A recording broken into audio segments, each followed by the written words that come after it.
something else was kicking off soon too. Some weird shit. Mother's Day, man. Murder Hornets. No, Murder Hornets. Yeah. the Murder Hornets. Yeah, but it was something else besides the Murder Hornets. I don't know. It'll come to me. But yeah, it's. Oh, it was the UFOs. Oh yeah. Dude, the government found the perfect time to drop UFO news, and like nobody gave a rat's ass. Giorgio Tsoukalos is freaking livid about it. On Facebook. Yeah, He was livid. Like no one gave a shit. dude, his hair typed the angry message. Oh my God. Yeah. He was like kind of pissed off that nobody gave a shit. That freaking the government basically confirmed the existing UFOs and just no one cared. No one He's like, my life's work has been verified and no one gives a shit. and I still somehow feel like I wasted my life. Meanwhile, everyone's raving about the new emoji for Facebook you can use.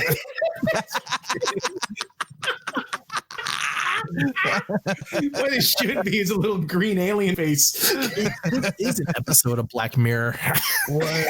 Yeah, dude, extra. You know what? Somebody better check on him. Welcome. You are now tuned into the official podcast of the Daywalker. The Daywalker. Yeah. He has all the powers of the nerd, but yet the weakest. Starring Jed Vargo. Shut up, Wesley. What's wrong with you, Jed? People don't care who you are. It's a fucking clown. I nailed it. Well, because Transformers are fucking cool. Levy Curry. My body is a temple. It's time I started treating it that way. I actually really like that game a lot. Reports of my veganism are highly exaggerated because all she sees is superhero dick. And your host, Mike Kincaid. You know, I can be a little bit of a hothead. That's a good cop, bad cop right there. Come on, man. What are we doing? What are we doing here? I think we look badass, dude. So it's time to put on your big boy pants. Like a child, yeah, you're like a little kid, man. Is that what she really sounded like? Yes. Fasten your seatbelts and get ready. It's time for the Blackout and Shout podcast. All right, welcome to episode 94 of the Blackout and Shout podcast. I'll be your host tonight. Sitting virtually across from me, someone who's been dev'd out more than one time this evening, Michael Kincaid. What's going on, people? How you doing, Michael Kincaid? I'm doing all right. I'm doing all right. Yeah, I'm doing all right. Feeling good? Well, yeah. I'm feeling average. As opposed to, what is the non-average feeling? The non-average feeling is above average. Oh, Wow. okay. Well, Yeah, I he's mean, you know, everybody, I mean, like, you know, we've been indoors for like 6 weeks now, so it's kind of nothing new to report. Not really. Okay. I saw that you I have way less news than Levi is going to, for sure. I see that you put a poll up in your office room, I guess, or whatever. Pull up and Yeah, Yeah. that's exactly what it is. It's definitely not to slide down when there's a fire or anything like that. I didn't see any hole in that ceiling. When you first said it, I thought you were talking about at the workplace, and I'm like, what? The hell is going on? A pull-up bar. Yeah, it's a pull-up bar of sorts. I like how it's in my house, but you guys are laughing.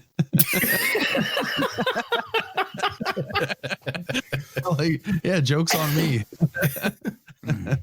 Is that like right where the table goes where we record, or is it more in the middle of the room? It's right where the table was. Great. So we're gonna have to like hang from the pole and record at the same time. Or? No, see what's gonna happen is that when we're forced to adapt, it's gonna lead us to an even better spot. I have it all worked out. Could you imagine like me like on the pole spinning around, telling the weird news? Not until you just said something 5 seconds ago.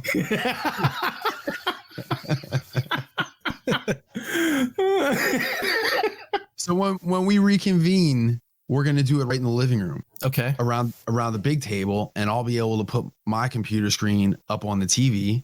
And while I'm looking stuff up during the show or showing off toy news or trying to show you guys asses or whatever, it'll be up on the big screen for everybody, and it'll be good.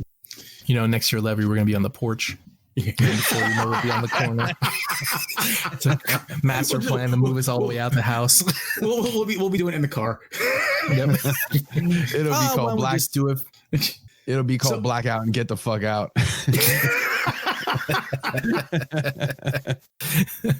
So now that we had heard enough of Mike, let's everyone give a round of applause for the return of the one, the only, Levi E Customizer Curry. Make some goddamn noise. Wow. Yeah. Thank you guys. Thank you. Wow, that's What was that? you know those party favors where you blow into them and stuff. Oh, okay. It's an app on my phone. So Levi, how did it feel to be resurrected? Did you see Christ? Did you see any white lights? Tell us all the details. How long were you dead for? Well, I wasn't dead. And if he saw Christ, could he hit a curveball?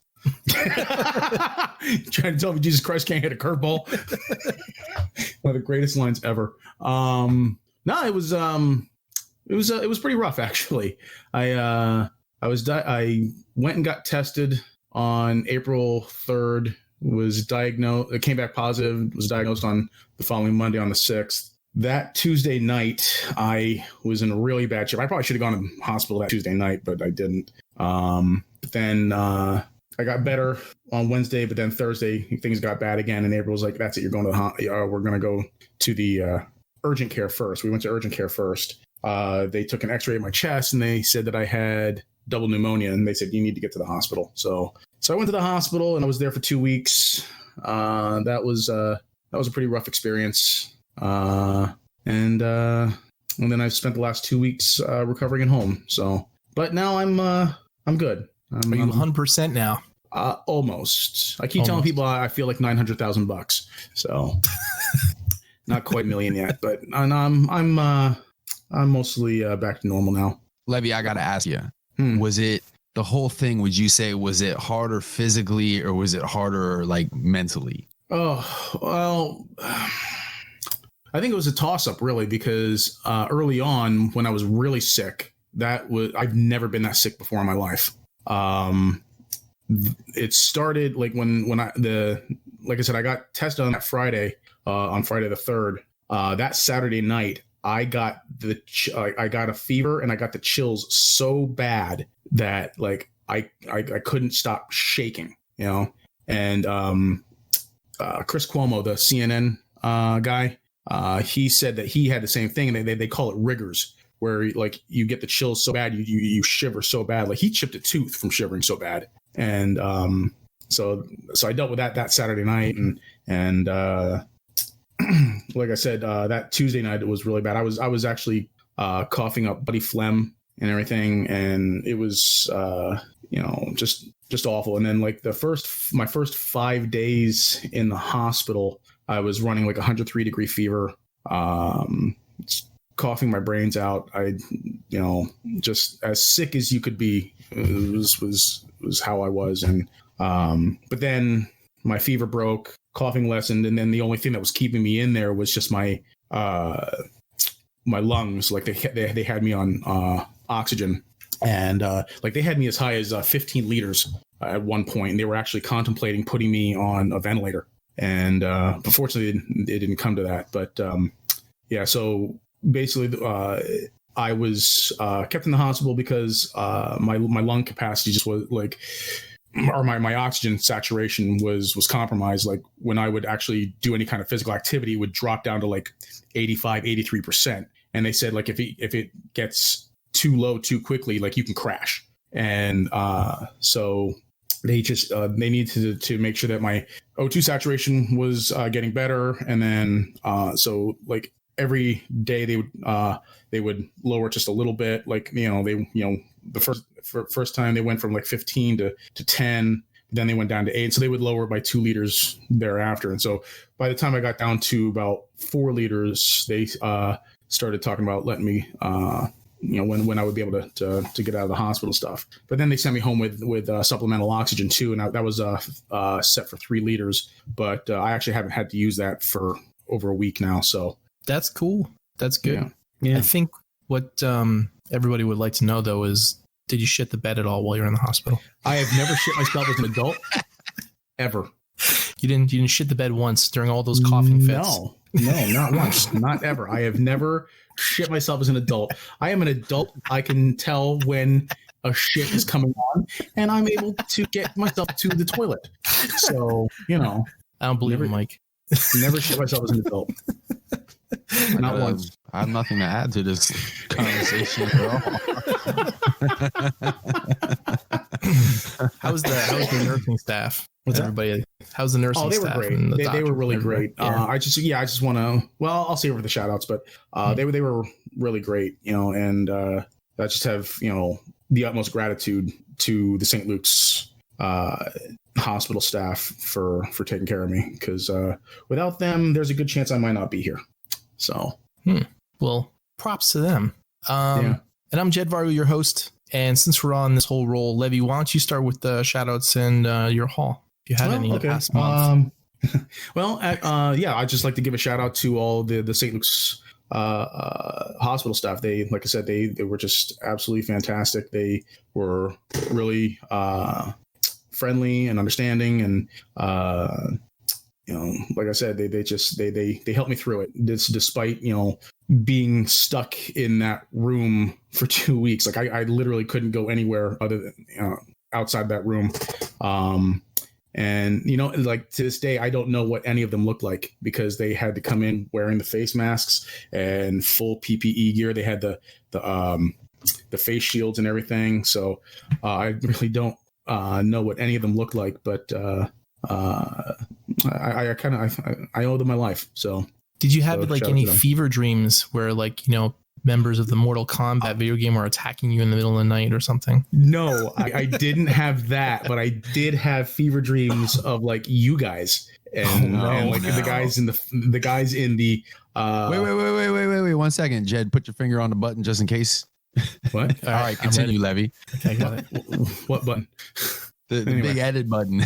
Oh no, it's just that you guys and the guys in the Facebook chat, and I'm trying to remember what it was, but and you were there, and Nate was there. Yeah.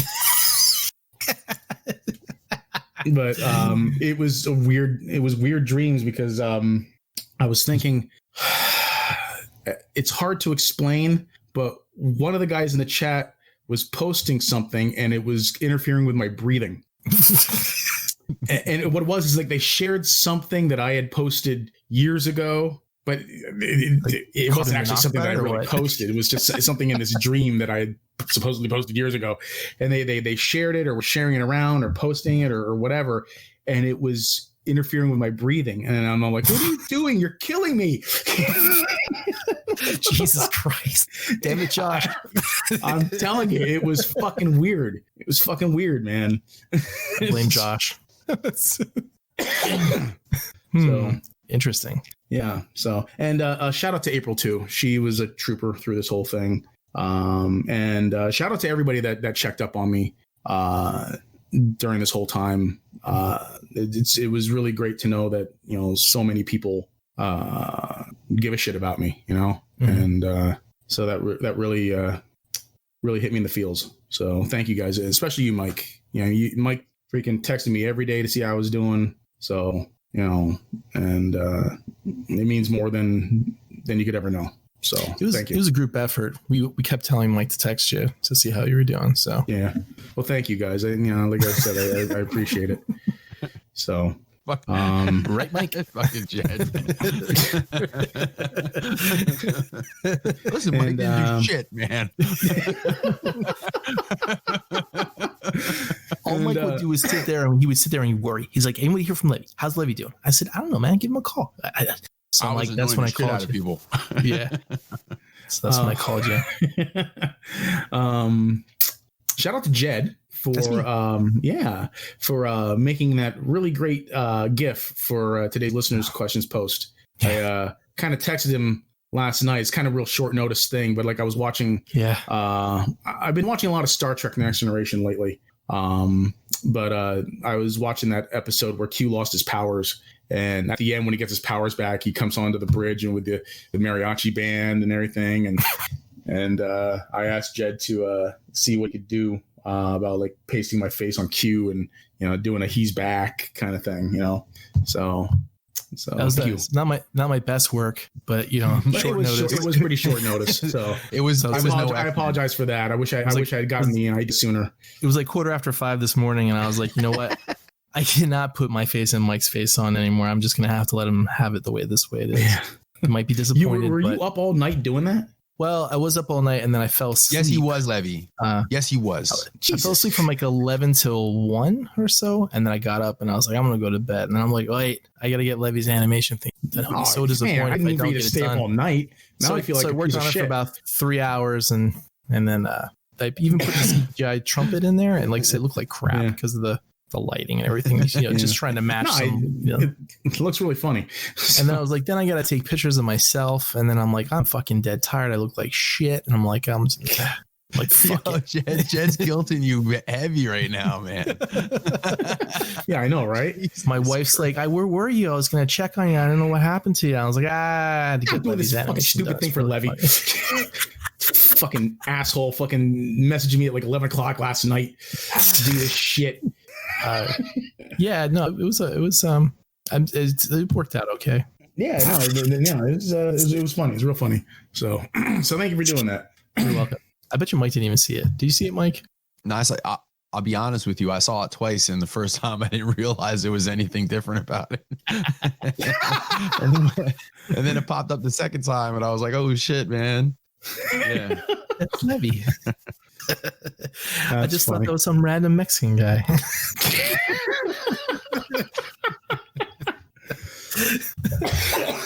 So as far as halls go, while I was in the hospital, my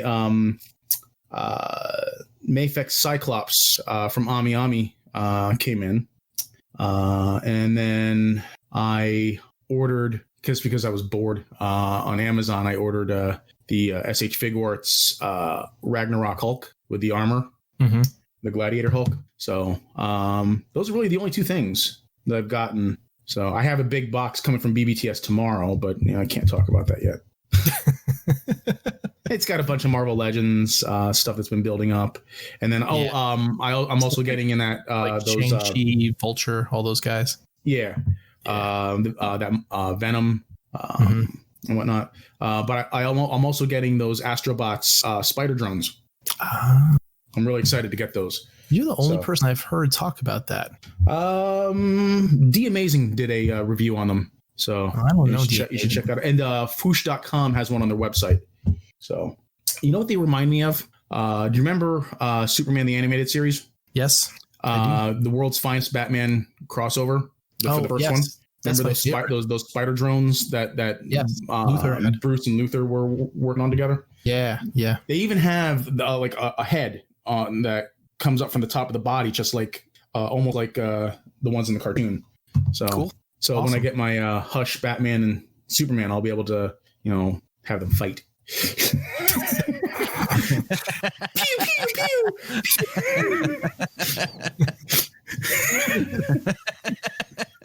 Oh man, dude. So that's what I got in the last month and a week. Did you steal anything from the hospital on your way out? Like grab some swabs or something? No. Did I take anything from the hospital? No, I didn't. No, I didn't. And all that stuff going with you. I was tempted to bring home those socks that actually have the treads on them. I was actually thinking about grabbing a pair of those. I'll let you take those home. What's that? The socks with the treads, those are money, man. Yeah, aren't they? You could have took those. I probably could have. One thing I forgot to mention. While I was in the hospital, every so often I would hear Eye of the Tiger play over the PA system or something like that. And I didn't know what it was. I had no idea what it was. I thought maybe it was somebody's ringtone or something like that. And I'm like, that's really loud for a ringtone. But as it turns out, whenever they discharge a COVID-19 patient, they line up, like hospital staff lines up in the main lobby as you go out, and they play that over the PA system as you're discharged. So nice. Wait, did you get the Eye of the Tiger? Why is there no video of this shit, man? Yeah, I don't know. I'm kind of disappointed April didn't record it, but she was just overwhelmed with just having me come home and everything. So that picture of you guys when she's driving you home, man, had me cracking up because her smile takes up like 3/4 of her face. She was happy. She told me that like after she dropped me off, she went home. She called her mom and she was just bawling her eyes out. So, but yeah, like I said, she was a trooper through all. So. Now's the time to tell her that you pre-ordered Fans Toys Fort Max.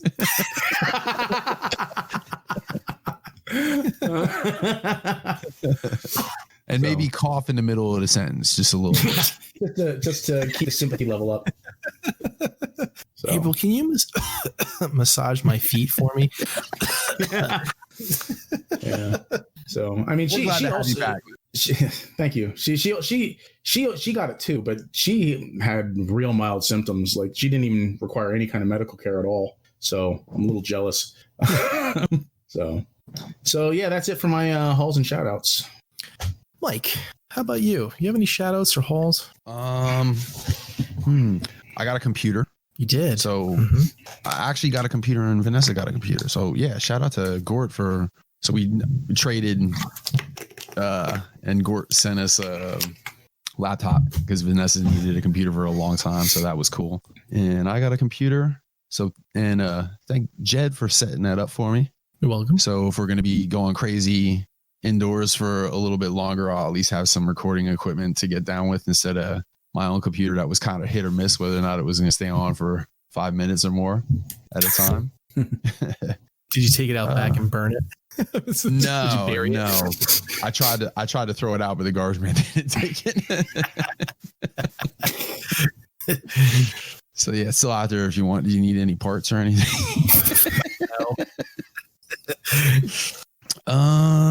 Let's see what else.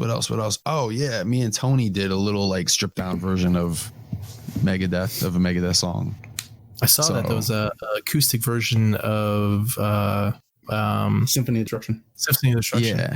Yeah, that was fun. Nobody gives a shit about that kind of stuff, but it was fun to put together. It was good. I'm actually a fan of Megadeth, so I bullied Tony into it. How'd you do that? He was giving me this, this wishy-washy, well, I don't know about just playing with my hands or this. I was trying to get him to play like some kind of bongo shit. I'm like, dude, just did it on an acoustic, for like just make something up, get some pots and pans out or something, just send me whatever. And he was giving me the Saul Rosenberg and shit. And I was like, and I said, listen, I'm like, these are fucking Mad Max times. I'm like, you want to be in the Apocalypse band with me or not? And that fired him up and that made him want to do it. So I gave him a little pep talk. You should have showed him a picture of the guys from Mad Max Fury Road. I should have showed him a picture of Rick Allen. This motherfucker played it with one arm. You trying to tell me you can't throw some pots and pans together and get me a beat, son? That's not really. I didn't talk to him like that. Why didn't you want him to use his? Why didn't you want him to use his set? Well, because I knew that we were going to be. He doesn't have recording equipment yet. That's what we were trying to hook up this whole thing with, getting a mixer for him down there. But the problem is his drums are up here. What about his electric drums? His electric drums, and that's how he got the real nice clean sound on the last ones that we did. So until this whole thing's over, we really can't do anything. So yeah, so we recorded it like total caveman style. I didn't. I recorded on the Pro Tools, but he did his drums with an iPhone. You should. Did you look into that Garage Band thing that the dude from Coheed and Cambria was using? Nah, not yet. Because that was I mean, it's cool and stuff, but I don't see if we ever do anything. Like, I don't like sending stuff to Tony with drums on it. I just want to give him like guitars and a metronome and just let him go nuts. Mm-hmm. Like without putting drums in his head. Right. So it's really, I don't really foresee. I thought it was cool, but I don't foresee ever having to use it for anything. Oh, I thought maybe he would use it instead of electric drums. Oh, for that? Yeah. Well, for because he wants to play. You still play the drums, you know what I mean? It's not like you're sitting there slapping shit like a video game. It's still that's a little more like Guitar Hero, I guess. Like at Burning Man or anything. Yeah. He still wants to like actually sit there and like hit stuff with sticks, man. You know, once you start getting too computer-ish with stuff or whatever, he's out. Yeah, I don't know, man. I didn't get anything toy related. There's really not a whole lot coming out for me anyway. I know there's stuff coming out, but there's really not a whole lot of stuff coming out at the moment. You brought me Warpath. Did you get your Sheridan? No, it's in my stash, but I'm just waiting for, I think there's something that's supposed to drop soon. I can't remember exactly which one it was, but there's something on the way soon. So I'm a cheap ass. I just wait for the 150 for the free shipping. I'm not in a hurry, you know. What the fuck am I in a hurry for, you know? Yeah, and then you like you get something for like 148, and you're like, what can I get? Some expensive ass Energon cubes and waste $20. Nah, I'm pretty good with it. Even if it was $145 or whatever, yeah, $148. I got no problem waiting. Cool. Although they threw that teaser, that Snake Eyes teaser in front of me today in the email, and I'm like, damn, man, I kind of wish Snake Eyes was here because it's been a while since I got anything. Yeah, and if you get that by itself, you could like really appreciate it because that's the only thing you got that week. Well, you could always buy that, but I don't know when it's supposed to come out because that was just a pre-order, so it might come out at the same time. I'm not in that much of a hurry. I'll wait. Levy, you notice how he like talks himself into it and then out of it, and then out. Dude, we need to do like me in the hood, like the hood, like the Kermit, you know, like good Kermit, bad Kermit. Ooh, Snake Eyes looks great. You don't need Snake Eyes. I don't need Snake Eyes. Buy 10 of them. Yeah. Keep all of them in the box except one. Is that it, Mikey? That's all you got, or nothing else? Yeah, that's it. That's all. No shout outs. Nah, just shout out to Levi, man. I'm fucking glad he's back, dude. Mm-hmm. You know, that was a long 2 weeks. I'm sure it was definitely a long 2 weeks for him and his family, but outside of that, it was a long 2 weeks for his friends too, man. Mm-hmm. So we're glad you are on the other side of all that bullshit. We had Levi the Gray, and now he's Levi the White. It's a Levi the sort of black.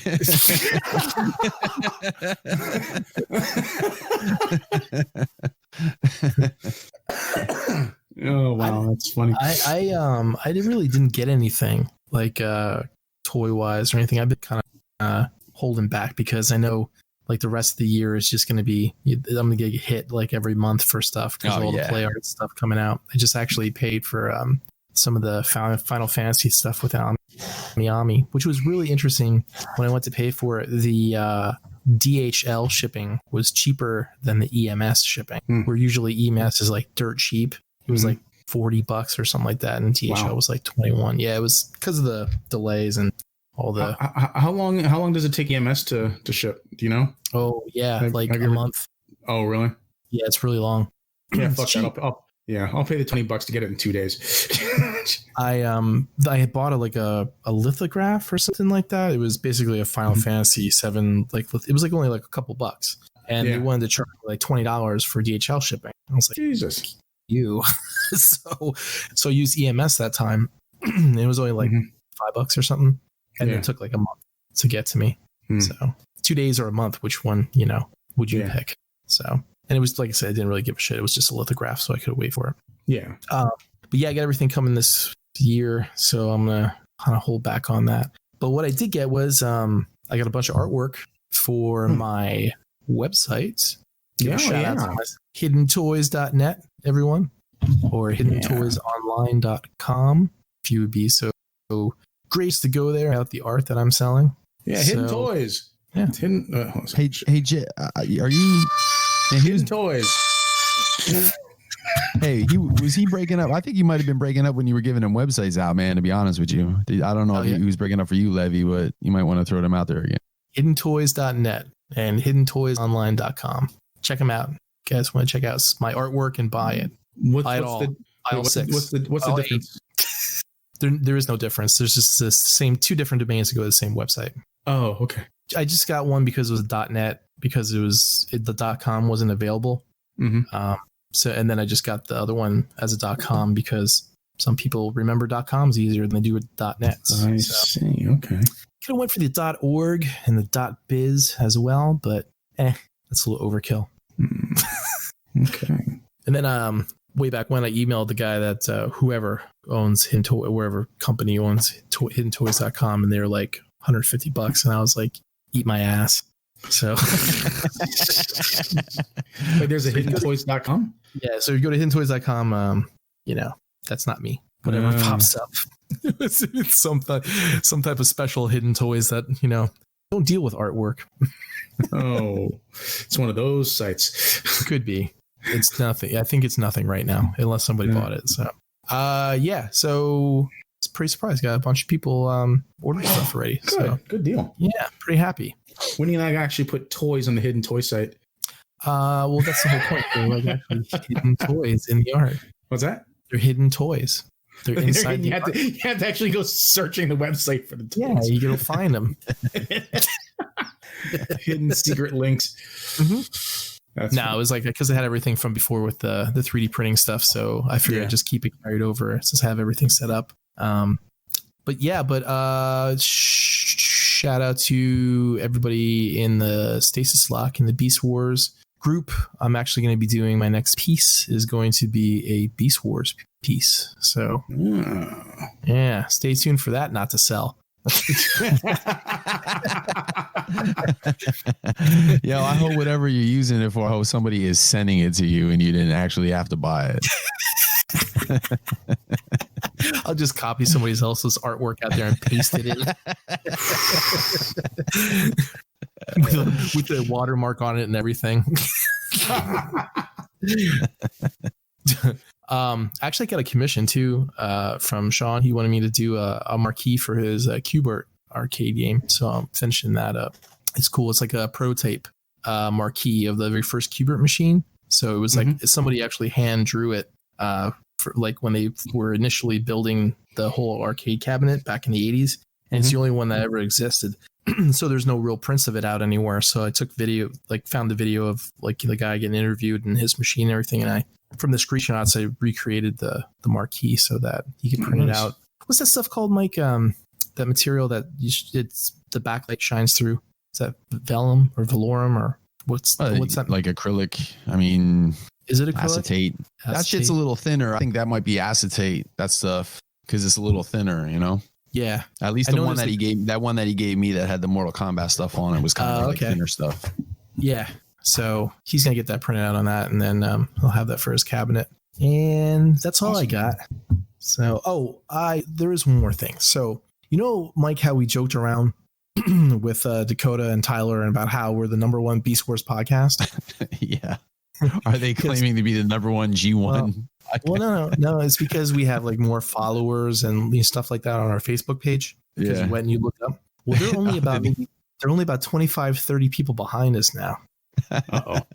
So, we need to start campaigning, dude. This is a shout out to all the listeners and to everyone, even you guys. We need to not let that happen. We need to remain the #1 Beast Wars podcast. So we need more people. Need more people to come to our site and like our Facebook page so we can stay on top. Don't let the Beast Wars podcast win. Wow. Because if the Beast Wars podcast win, then the terrorists win. I'm going to their page now and unliking it. Yeah, if you're part of the Beast Wars podcast, if you like Stasis Lock, unlike them so that we keep our numbers up and our numbers down.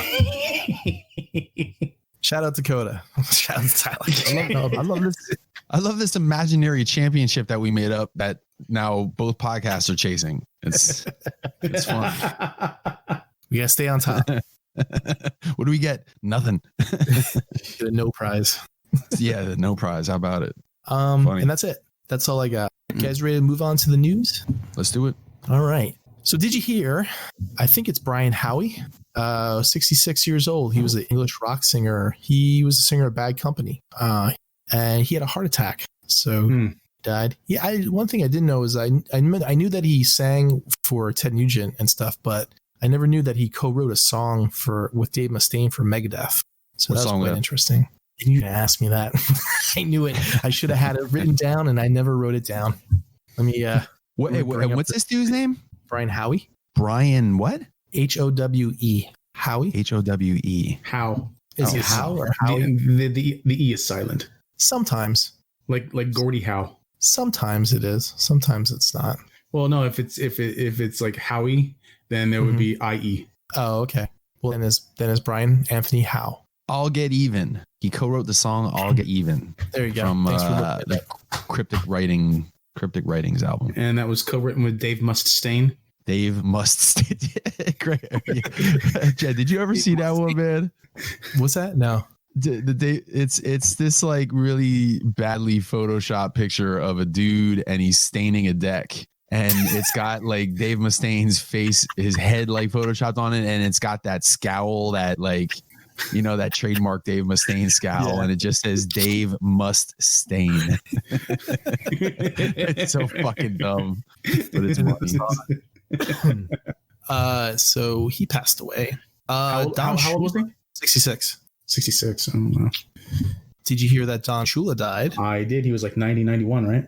He was 90. Yeah, man. American Hall of Fame football player, Cleveland Browns, Baltimore Colts, and the coach of the undefeated Miami Dolphins. He had a steakhouse over at the Promenade Shops. Really? Yeah, I took April there for Valentine's the one year, and we went to see Taken. Interesting. It was one of them real high end steakhouses where like you like your side all a la carte, and the steaks are like $50 a piece. You know, for the low end steaks, like, you know. So wow. I mean, it was a good steak, but you know, for that money, you know, it better be. It was Don Shula steak. Yeah. Dolphin steak. Dolphin steak.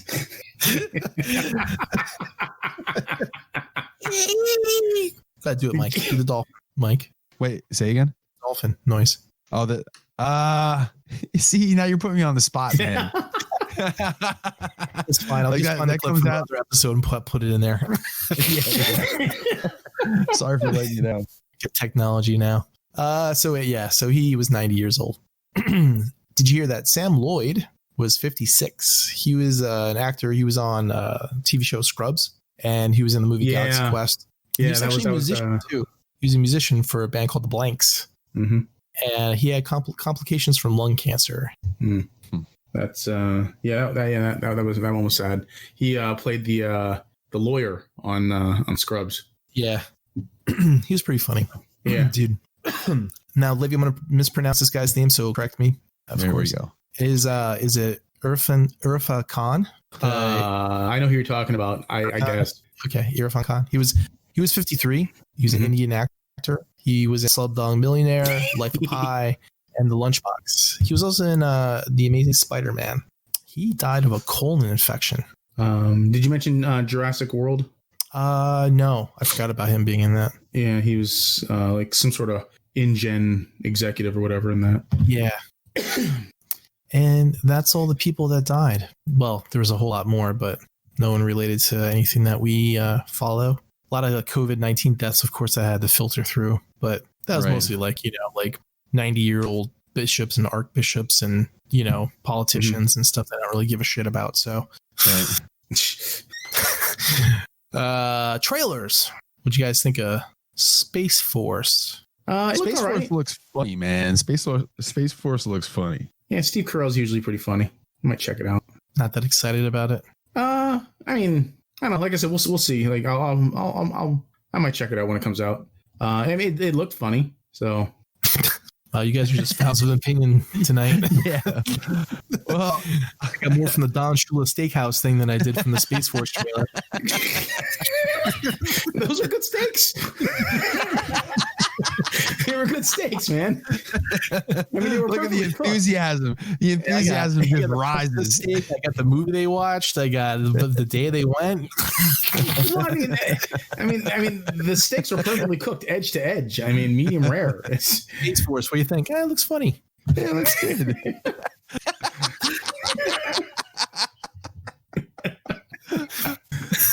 Steve Carell's a funny guy. I hope people aren't coming here for our opinions. No. But they are coming for steak recommendations. Yes. So, of course, not a lot of TV shows or movies are coming out. So the rest of these trailers are all like video game stuff. So The Last of Us Part 2, really excited for that. I am. Have you been able to stay away from spoilers? Yes, I heard that the ending was ruined, and I've been like completely not looking for to that game at all. I've been staying away from the leaks and stuff. I don't want that shit spoiled. And it's like I hear people saying, "Yeah, who cares? You're still gonna enjoy it if you like the thing, right?" So I'm like, yeah, but you know what? There's like certain beats, there's certain moments that if it's ruined for you, it robs you of that feeling. Yeah, you're always looking for it, like whenever something's gonna happen that you read about, and then it doesn't really, like if the Captain America Mjolnir scene had been ruined for me, that I would have been so angry and upset about that. Like, did you see that movie? I saw it, twice. Oh, okay. So you didn't spoil it Levy didn't spoil it for you then? Yeah, he's seen it. Did I see Endgame? See, now he's just being a dickhead, man. It is. Every episode, it's like, hey, you got like 20 Marvel movies to catch up on. No, I don't. Did you see Endgame?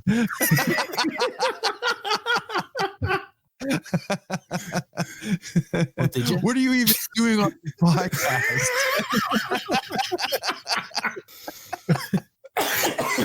Yeah, I saw Endgame, yeah. Did you see Endgame? Did you see Endgame? I don't know. Like, ask me.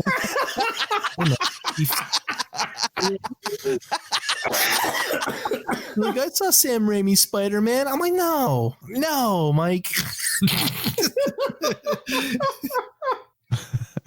Let me ask you a question, Mike. How many Marvel movies have you not seen yet? Have you caught up at all? I have like 3. I need to see. Which ones?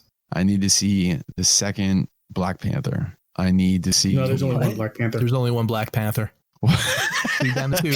Down to 2. Everyone needs to see the second Black Panther. Yeah.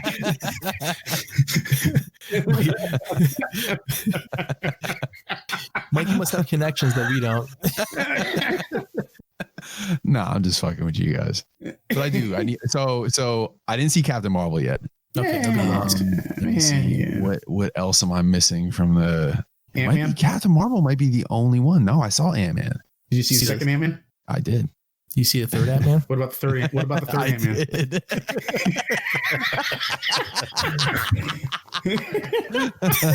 I know a lot of people in high places. You're like, listen, my buddy's dying of COVID. I need to watch this movie. Make a wish. Make a wish yeah, right. It's not that he needs to see it. I need to see it. Yeah. You'll just tell him about it then. There's nothing wrong with me. I just want to see the movie. It might just be Captain Marvel. I have to go look at the whole list, but that might be the last one. Yeah, I think you could probably get away with not seeing it. Yeah. I'm a completionist, Levy. Do you see Thor Ragnarok? Yeah. Oh, okay. Well, good on you, Mike, for catching up with those Marvel movies. Now you know what? We're all talking all this shit about being like the quarantine and all that shit and going crazy, whatever. But it really has been. It's been a good opportunity to like catch up on everything. Not everything. Catch up on a lot of things. Did you catch up on Kingdom? The fuck is that? Oh, the zombie. You know what? I still haven't either. I watched the first episode and I haven't watched it since. Jed, you know what we didn't talk about, and I think we should at some point, unless you don't feel like it, but that zombie, the train to Busan. Oh yeah, Busan. I haven't seen it yet myself. Oh, you should watch it, Levy. That's really good.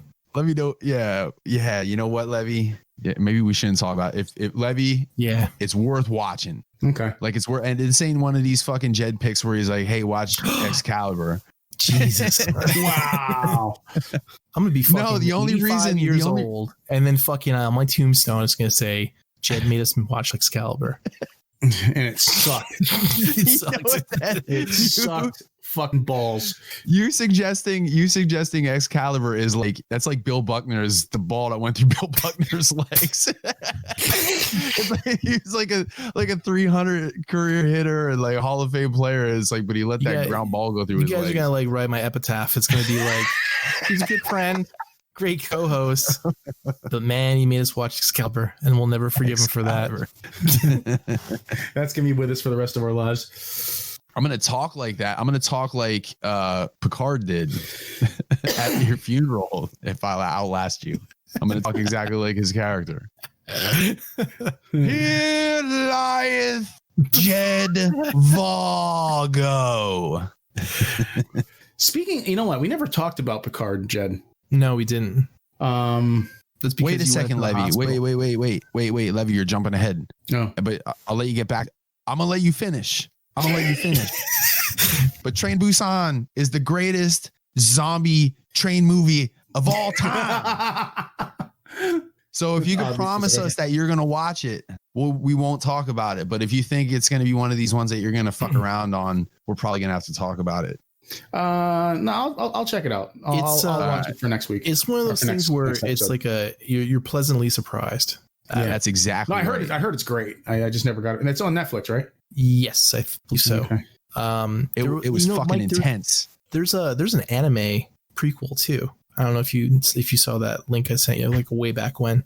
Probably not, because I don't remember that. Same dude that wrote and directed the main film did the prequel anime to it too. I haven't watched it, but it looks okay. Basically, like how like the outbreak started and all that stuff. So right. And by the way, it was a Korean movie. I said a Japanese movie last time. Yeah, it's Korean. And I heard myself, and I'm like, I'm gonna call myself out, because if he is, he's gonna call me out. He's gonna be like, oh, you're one of them dudes that just thinks that all Asian dudes are. You call those people Japanese. Racist. But it was a Korean movie. It was not a Japanese movie. Yeah, you're racist. Wow. Actually, a bit of trivia. Busan is the place that Black Panther went to in his movie during the casino scene. Yeah. Okay. In Korea, Mike, in Korea. South Korea. The only reason I watched it is because for whatever reason he brought it up on the show that night. And then after we stopped recording, I went down and we were just watching TV, and I was going through, can't remember if it was on it might have been on that 2B TV. And I'm like, man, there it is. And I told Vanessa I'm going to give it 10 minutes, and 10 minutes that had me locked in. Pretty intense. Yeah, it was really good. But speaking of zombies and stuff, The Last of Us 2, we were talking about that trailer. I know we were talking about the spoilers, Levy, and I remember reading that one of the creators or one of the directors said that he was heartbroken when he found out that it was leaked. Yeah. I think I remember seeing that somewhere. That's and the original story was that it was leaked by a disgruntled employee, but it turns out that it was actually hackers who gained access to the Naughty Dog servers through a vulnerability in one of their older games. Wow, interesting. So that was I was under the impression that it was a contractor. Yeah, I was under the impression that it was a contractor or contracting employee of a contracting company that worked on the game. Yeah. No, according to Review Tech USA on YouTube, he said that it was he reported that it was hackers that gained access through like an older game of theirs or something. I never knew that, like, because I never played the game until like a month ago. But I never realized that there was this big like debacle over like Ellen Page like suing them about like her likeness being used for the character. Did you know that? And they actually changed the way she looked. Hear about that? Yeah. Yeah, they changed the way the character looked in the game because because of her likeness. They said that it looked a lot like Ellen Page. So, are you excited for this, Levy? Oh, absolutely. Comes out in June 16th. 16th. That's it. I think. But yeah, no. The Last of Us is a gaming masterpiece. It's a gaming storytelling masterpiece. And it's one of my favorite games of all time. So yeah, I'm definitely excited for it. Fantastic. My guess that's like just a reason to buy like a PlayStation just to play that game. Yeah. I remember when the original game came out on PS3, there was a comic that Control Delete did where they basically brought in like their PS3 and the characters. He's like, what are you doing to the game console and in the kitchen? And he like pulls out a gun and he shoots it. He's like, that's it. He's like, you'll never do anything better. Best to go out on a high note, which is true. So yeah, it's probably the best game on PS3. It's a lot of expectations for this game. So there's a lot of expectations for this game. A lot of expectations for the sequel. Yeah. So what do you guys think? Definitely very excited for it. So what do you guys think of Mortal Kombat Aftermath? I think it's cool. I don't know if it's worth $40. So is it just a DLC? Yeah, it's you get the story mode expansion, which I don't even know how long that's going to be. 3 characters and some skins. So I and see. stuff. Yeah, how about RoboCop is in it, man? That's some crazy shit, man. Well, they have all manner of guest characters. Terminator was in the first combat pack. Well, I remember seeing like the Joker and was it Ash supposed to be in it? Wasn't Ash from? There's rumor Army that of he's going to Darkness? be in the next combat pack. See, he fits somehow. I see that Karakiwa Tagawa's doing the voice of Shang Tsung still. Yeah, which is cool. And they actually used his likeness and everything. Yeah. It's actually cool. Like for one of I think is it one of his win poses or one of his intros, he goes, "It has begun," you know. Cool. And then like he does the "Your soul is mine" and everything. It's pretty cool. Awesome. They also gave him his Mortal Kombat movie costume too. So cool, with the leather jacket and everything. Yeah, no, it looks awesome. What'd you guys think about Assassin's Creed Valhalla? Very Viking-esque. I'm not as into Vikings as a lot of other people are. Probably because I haven't watched Vikings. It's your football team, man. Yeah, but that doesn't mean I'm actually into Scandinavian Vikings. Like, you know, what? You say scone all the time. Yeah, Scone. Scone. It's skull. I know. It's my poor attempt at a joke. Oh, okay. Yeah, it looks cool. It definitely looks cool. But I think Assassin's Creed peaked with Black Flag. Oh man, I completely disagree. No way. Really? The last one. What was it called? Odyssey. That was the best one I think out of all of them so far. Really? See, I haven't played Odyssey. I haven't played Odyssey. Oh, it's completely different. The game controls, it's completely different. It reminds you more of Spider-Man than anything. Okay. It's just the way you level up, abilities, weapons, and your game controls. There's a lot of times where I was waiting to, I was getting the two confused. I was going to try to assassinate people in fucking Spider-Man, and then I was trying to web swing in Assassin's Creed, and I'm like, wait, why is this not working? But no, Odyssey is great. Well, that's because you're an idiot. Well, true. This is well known. But no, it's a really great game, and it's a long, big, huge game. Okay. I'm not even 10% into it, and I've done so much, and it's really, really good. I like it a lot, so you should check that out. Yeah, I have Origins. I never cracked it open, especially if you think Black Flag is the best. So Black Flag was awesome. This is really, really good. Just pirates. It's just freaking awesome. Well, you get to be on a boat in this one too, and there's all that stuff. Do you have sea shanties? Didn't think so. April loves when I play Black Flag because she'll sit there. She's playing WoW, but then I'll jump on my ship and just set sail, and my crew will start singing some random sea shanty, and she'll just sit there and start singing along, rocking back and forth. She's all happy. How is that holding up, by the way? World of Warcraft, is that still flying, or is that slowly dipping down? I don't know. I don't play the game, but April does. Doesn't she talk to you about it, or don't you listen to her when she talks to you about it? Yeah, I really don't care about World of Warcraft. She knows not to really talk to me about it. So, I just don't give a shit.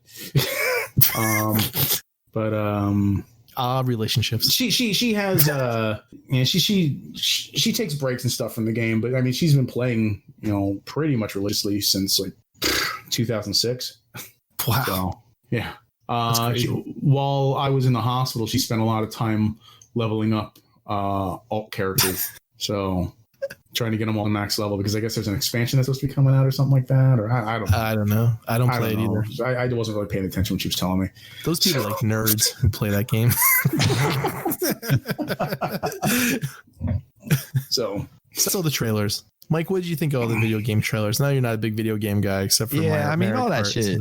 All that shit looks amazing to me, but so let me ask you guys this: if for some reason, and I'm not saying that I'm going to, but if for some reason that I ever wanted to get down on one of these games that's going to take some sort of dedication that I'm going to have to play for hours at a time for like Final Fantasy VII, right? That's the one. That's the one that you would try to push me towards, I guess, right? Well, I mean, even having not played it yet, just based on the Levi, if we gave him like the best game, like say we gave him The Last of Us, then don't you think all the other games would kind of seem pale in comparison? Would we give him that first, or would we start him out with something that's not as good? Yeah, but it's not going to be a start him out on something. It would be, this is a once a decade. Like maybe we'll play a video game if I even can find some time to do it. But then there was The Last of Us. What would you say, Levi? I don't know. I would probably say Final Fantasy VII because it's something that he's familiar with. Yeah, but The Last of Us, but it doesn't always have to be something I'm familiar with. Like everything that I'm familiar with now, I was not familiar. Jesus Christ, familiar with at some point. Like everything was new at some point. Yeah, Spider-Man's fun because you can just swing around and fight bad guys whenever you want, or just swing around and enjoy the city view. That's relaxing. Well, I would need to go on a mission. It would have to be something like it wouldn't be one of those games like where I just kind of like roam around and do stuff like aimlessly. It'd have to have some sort of story, like a Legend of Zelda type of thing, or a Final Fantasy type of thing, or whatever. Well, I mean, Spider-Man does have that. I mean, he has a story to follow. But if you just want to swing around the city, you can do that too. Right. So. But I mean, Last of Us is definitely one I would recommend. So actually, Uncharted 4 is another one I would recommend too. Same company. Yeah, but like Uncharted 4 is just an amazing game too. What about like Skyrim? Everybody talks about Skyrim.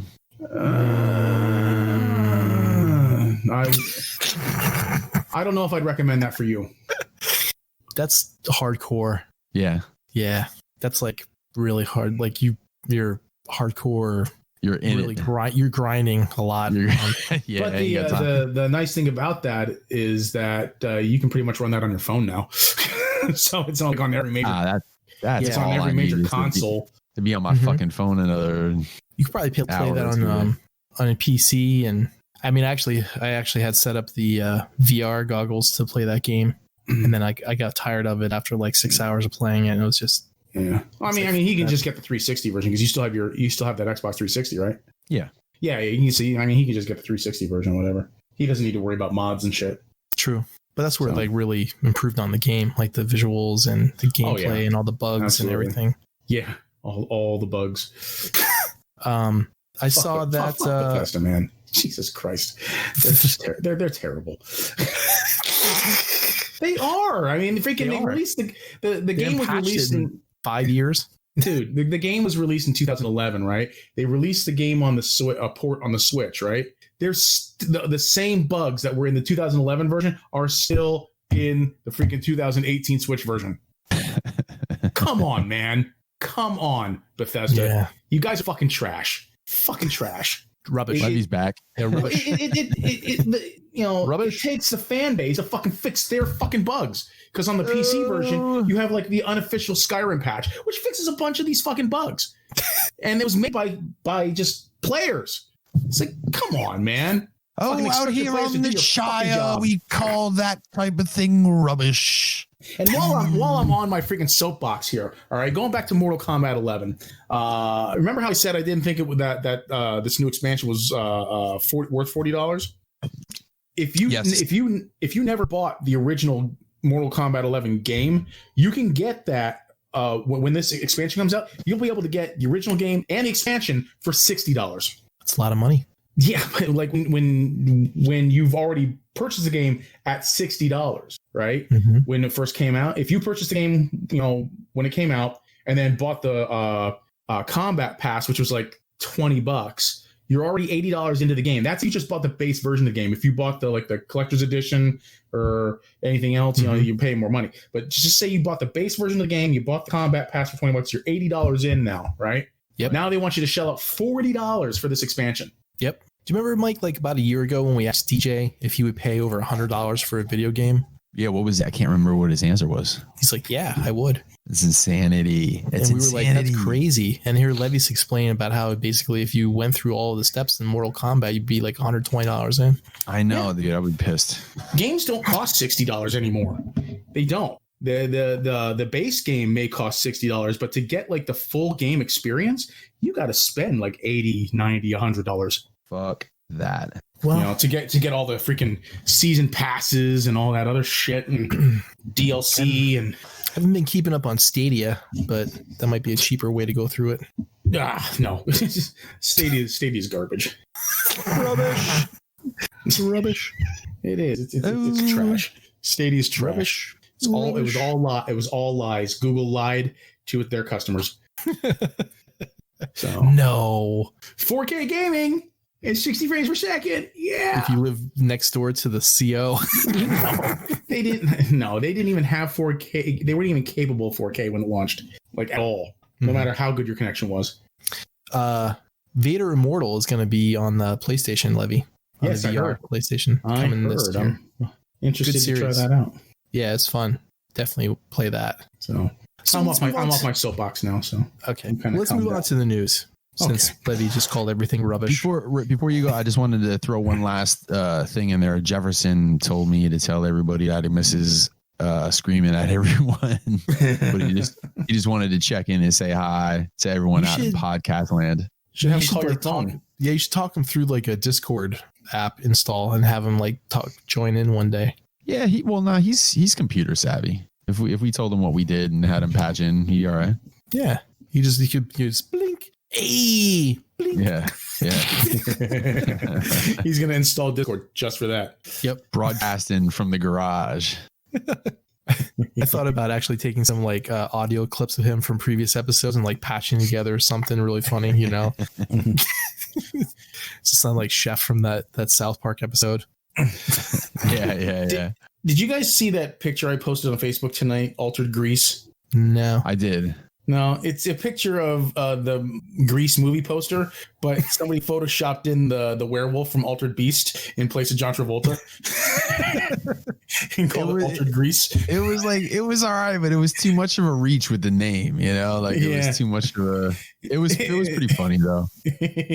After you guys left, Lori said to me, she was like, "Wow, Vanessa really looked like somebody from the movie Grease. She could really pull that off."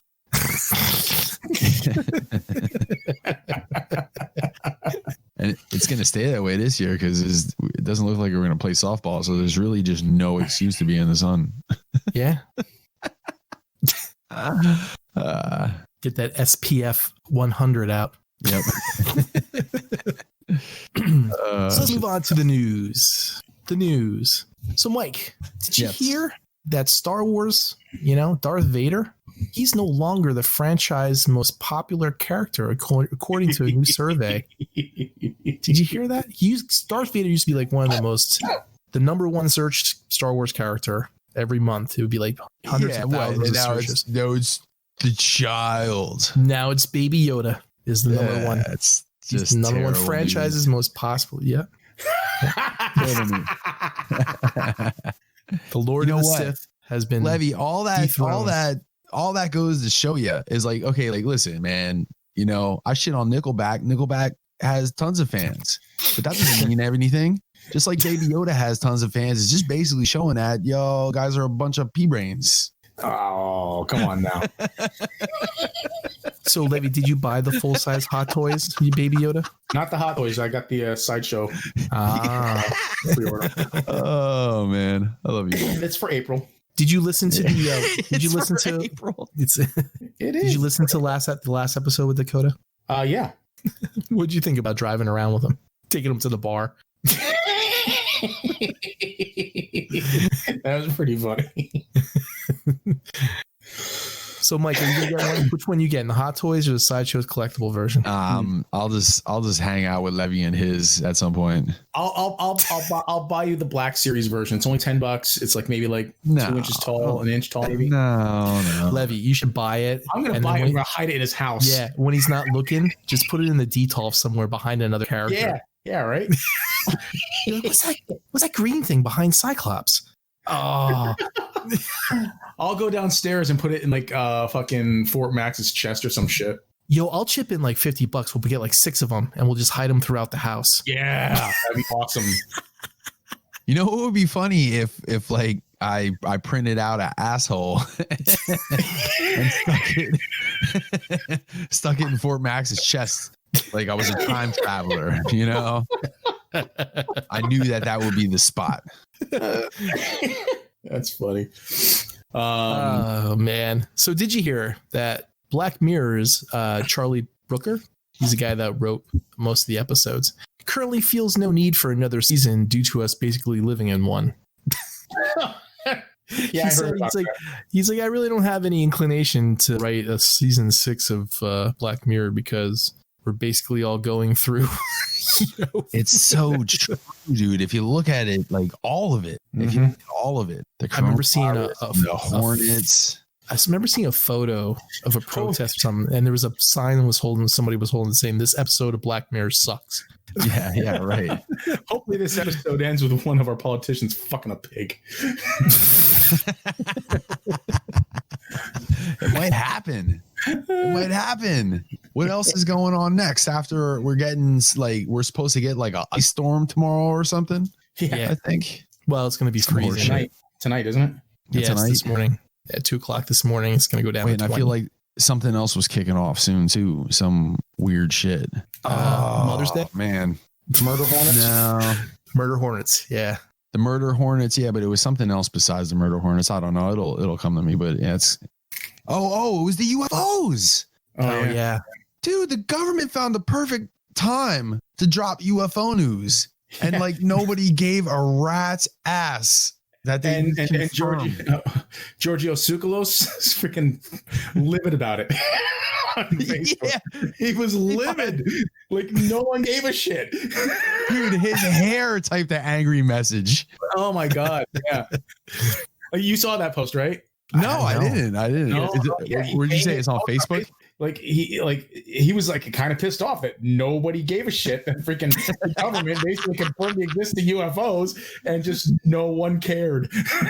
He's like, my life's work has been verified and no one gave a shit. And I still somehow feel like I wasted my life. Meanwhile, everyone's raving about the new emoji for Facebook you can use.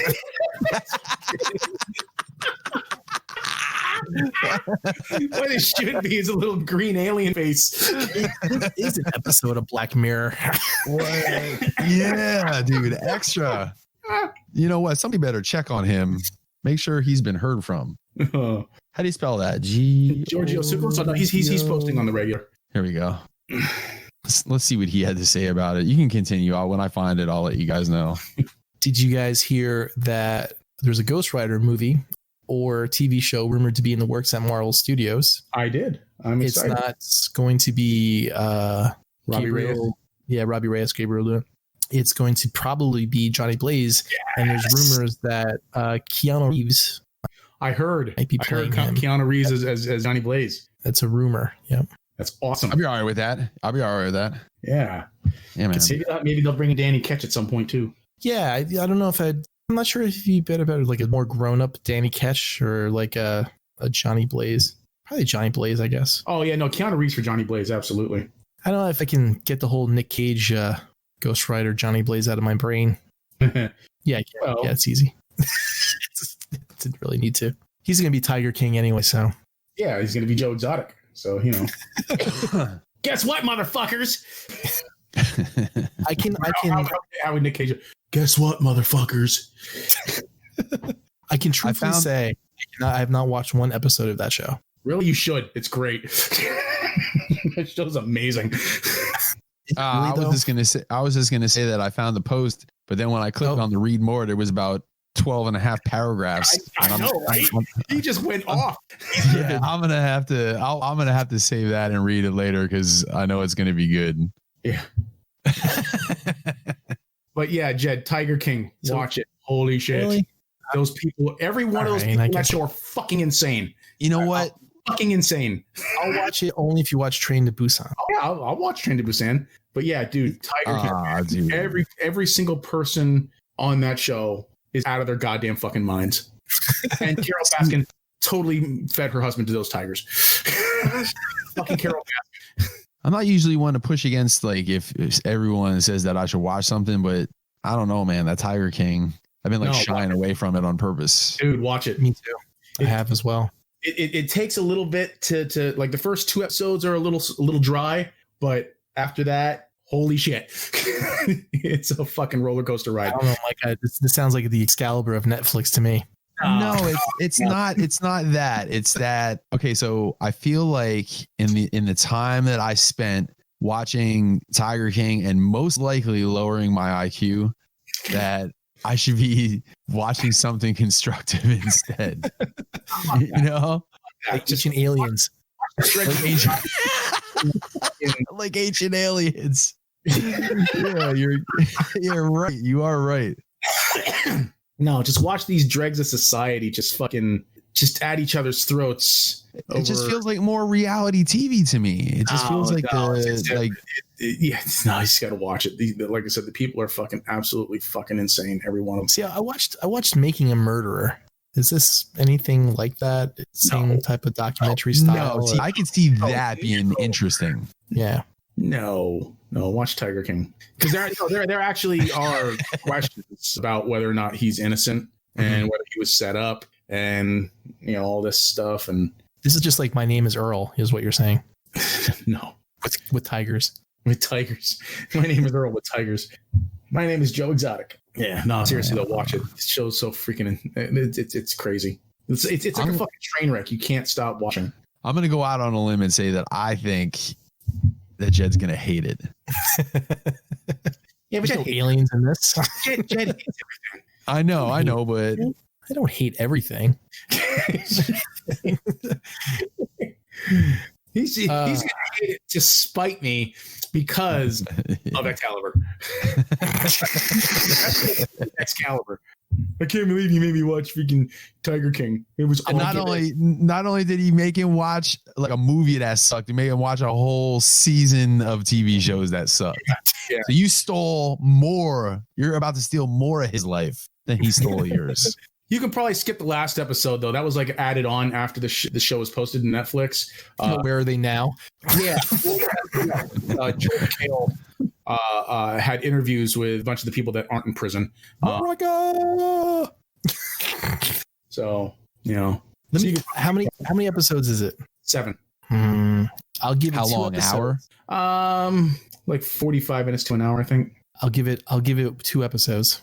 And then I'll let you know. Said it doesn't get going until 3. Might be a little dry, but like I said, after that, fucking insane, fucking pure insanity from yeah. All right. So in other news, Tom Cruise, trying to prove that he is going to do everything impossible that a man can do, is officially set to shoot a film aboard the International Space Station, announced NASA. So he's going to blast off in a rocket. I'm assuming with a couple of cameras. Yeah. I'm not sure if he's taking a crew with him or not. It's going to be difficult for him to do a running scene on there. He's like, I got to get outside the ship, guys. He's like, I got to get out there and walk. I got to do the whole. He's going to do a space. He's going to do a space run instead of a space walk. We got to blow up to the side of the ship. I feel like that's just a dude with too much money, just trying to be extra. Yeah, really. Yeah. Right? He's what do you what are you trying to do, man? That you can't do here easier. I know that in like Top Gun, he like drove that motorcycle for real, and like in the race cars and stuff like that. In the that's fine. Race car movie that he did, and he on jumped Earth. On Earth. He did all that shit on Earth.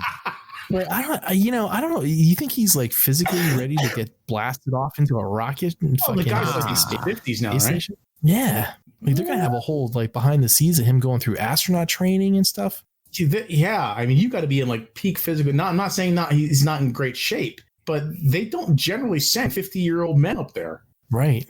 And he's gonna be up there for, not to my knowledge. For however many days, and how fucking bored do you gotta be?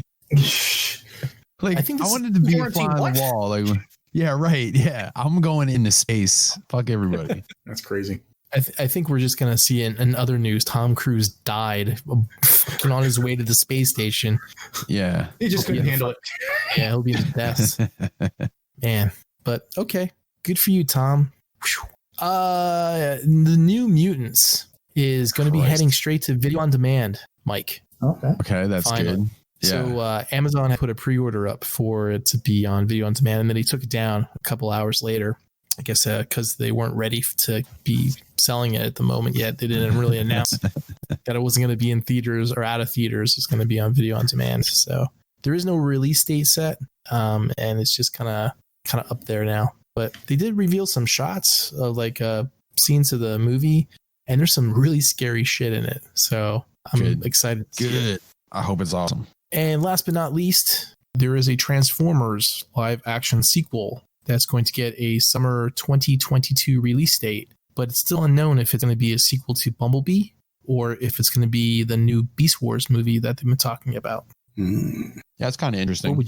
I had remember reading that they were going to be working on in parallel. So I don't know if that's still the case or if they're, gauging like if they want to release one movie before the other or if they're going to tie them together or what. Yeah, but I read somewhere conjecture.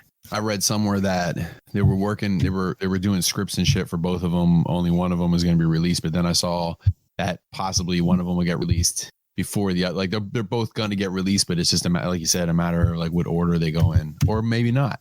But I mean, just want it to be good, whatever it is, right? Mm-hmm. The only nightmare about a pretty good Beast Wars movie is see. The Beast Wars movie saved the franchise, saved the Transformers movie franchise. Yeah, it will. You know that next year is the 25th anniversary. 25th anniversary of Beast Wars. Uh-huh. Yeah, that's right. 21. Yep. 90. Well, no, wait a second. It's 25th. Nah, wasn't Beast Wars in 94? Yeah. Oh, you're right. Wait. Where are we at? 2020, 95, 94, 96. It'll be 1996. It came out. I believe, and then next year will be 25. I'm pretty sure Beast Wars came out in 1994, but call me crazy. No, well, next year's the 25th anniversary. Was it 96? What the hell happened in 94? I don't know, but I know that they didn't. I know they weren't out in the year that I graduated high school. Fatal Entry formed. yeah, you're right. It was 96. Gary Kiefer and I played for the first time together in 1994. That shit. When Sean asked me if I heard you say Fatal Entry, man, that made me laugh, dude. That shit made me laugh. What'd you guys think of the Skid Row video? Still watching it to this day. That was so fucking cool. Yeah, I know if you knew like what it was like a whoa part, and his was delayed, and the video, the way you just straight up froze the video for like half a second to let the audio catch up. Dude, that shit had me dying. The ending was good though. The ending was pretty good. Anywhere the audio, like the way Jerry sang it was almost exactly how Sebastian's, because listen, sometimes they sync up really good and sometimes they don't, but those couple of parts where they really synced up like really well were so fucking funny. Mm-hmm. What's that, Levy? Sorry. I was going to ask you, did you guys talk about this supposed animated Transformers movie? No, not yet. yet. The last 2 weeks? Or last No, we weeks? didn't. We just got that. We might have mentioned it, but we didn't really talk about it. Okay. Yeah, so there's a lot of stuff being developed, because they have the whole Netflix show that's going to be happening in a few months. And then there's these live action movies that are supposed to come out. And then there's the whole animated, feature film that they're supposed to come out too. So now, you were just about to say something about the movie, Jed. Let's go through one at a time. What were you going to say about these movies? I was going to say like I mentioned before, originally it was supposed to be like, in tandem. They were supposed to work on it together and release them, within like a year apart from each other. And from what I had assumed, it was going to be some type of, reboot of everything. Because, Bumblebee was always that like half on the fence, half off type of thing where they were going with stuff. But from what I understand from like the corporate meeting after they declared the movie success, they said they were going to go in that same direction. So I was going to ask you guys, would you rather see like them continue with the quote unquote like Nightverse, or would you rather see them do like a complete hard reboot of the series and just start over completely from scratch? Reboot. Yeah. Because I think, here's what I think. I think, man, I don't think he's going to be involved. Knight's going to be involved with a new one, but it's a shame that he was put in the predicament that he was, where I think he was, he had to be on the fence a little bit. I would have loved to have seen what he would have done with a completely clean slate. Mm-hmm. And I think at this point, even though like Bumblebee was good, but I still think it was at least partially shoehorned into somewhat of a Bayverse-y type of thing. And I would just, I would like to see a clean slate and just fucking do it right. And by do it right, I don't mean straight up 1984. I just mean, give us in the spirit of what we know and give it a modern twist and make it good, man. I'm excited to see a Beast Wars movie because it's something different and it's going to be like, a different storyline, hopefully, that they don't tie into anywhere at all into the Bayverse. You're just trying to kiss the Stasis Lock guys' asses. Nah, man, I really want to see something different. I don't want to see anything linking to Bayverse at all. Well, no one wants to see that. No one wants to. We can all agree on that. That's for sure. No, there's people out there that are still hanging on. I mean, look at that movie masterpiece Starscream that was selling for $2 something, and there's people buying it. Yeah, they're not people. As kids stealing their mom's credit cards. Yeah, no. $240 Dorito. No, I mean, like, people are actually excited about getting that. I guess. I don't know. I think Matt Boland's actually buying that. Brother Kyle might even be thinking about buying that. I think Matt buys everything, though. That's just a bad example. Matt loves everything and buys everything. That is true. Brother Kyle might be actually thinking about getting that. Yeah, he's not a person. He's a Starscream fan, though. True. I'm kidding, Brother Kyle.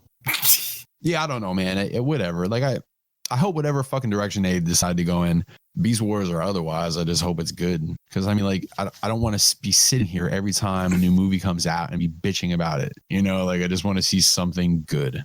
Mm-hmm. And are you ready to convert the podcast over to a true Beast Wars podcast once the popularity of the movie takes out and everyone's like, more into Beast Wars than they are into G1? That's the thing. That's just not it. Even if it's good, it's not like it's going to lead to some ongoing long line of Beast Wars. Yeah, let's stay within the realms of reality. Tap the brakes, Stasis Lock. Tap the brakes. It might, Mike. Are you ready to convert? Come on now. Have you heard of our Lord and Savior Optimus Primal? I have some good news for you. All right, so that's it for the news. Levy, did you have any weird news? I do have some weird news. I'll just tell you straight up front, Levy. My wife was kind of disappointed that she couldn't do the weird news anymore. Oh, really? Yeah. How was the weird news? I got some good ones. Yeah, there's some good ones in there. She had some good ones. She was more hit than miss, that's for sure. She didn't depress the living shit out of us every time at the end, so that was also a positive. That's not weird news then. Yeah, there wasn't a lot of dick themed child murdering, freaking articles in the whole mix. But it's funny, she actually sent me. She sent me some, and she was like, "Oh, you should read." I said, "No." I said, "That's Levy's job." I said, "Levy's back. You're out." Yeah, you're out. But listen, hey, we didn't talk about the cartoon, the animated movie. We didn't. Oh, right. We were gonna maybe touch on that a little bit. Okay. Yeah, there's an anime Transformers movie coming out at some point. Okay, on the weird news. If it was a Beast Wars animated movie, would you? Beast Wars. No, nobody knows anything about it. No, it's all I know is that it's been in production for a really long time. So you can crank out an animated film a lot faster than you can crank out a live action film. So yeah, but it's done by who? The guy that did one of the Toy Stories or some shit, right? Is that right? Yeah, he was brought on, I think, after it's been 2 years of the production so far. So I'm not sure if he's doing like some type of story edits or whatever. I don't know if you guys remember when Tron Legacy came out, they had done most of the movie and they had brought in a lot of the people from Toy Story to polish the story, polish the effects and all that stuff too. So I don't think that's anything really new. But I guess the guy's not really involved with Disney anymore. So it's not like it's the whole production crew coming in to, give it a once over. This is like just one dude. His name is Josh Cooley, the director of Oscar-winning Toy Story 4. There's a lot of scenes in Toy Story 4 that were very like from a cinematic and like photography point of view was like really advanced and well done. Someone did, I forget who it was. I don't know if it was Nerdwriter or the guy Blender Guru, where they were talking about how was actually like a whole split lens, like focal point transition thing that he did that was like never seen before in like an animated film. It was like one of those things where the person closer to the camera was in focus as well as the person, further back. And they transitioned like the focus of it so that it blended with the emotions of the characters. It's that dude, like that director is on a level like above and beyond. So yeah, I feel like he's doing that type of stuff for Transformers as an animated film. That's great. Do you have anything else to say about Mike, or you want to go to weird news now? Yeah, that was it. I just wanted to at least touch on it. Cool. Weird news. Wait, before you get, I need 60 seconds. I need 60 seconds before weird news starts. So I got to get something. Mike's news. Kincaid minute. What's up, Mike?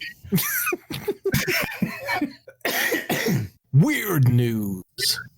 Okay. So in rich celebrities are stupid, self-indulgent morons news, Elon Musk and his partner Grimes, I've never heard of her. She's some sort of musician. I don't know. Rick Grimes?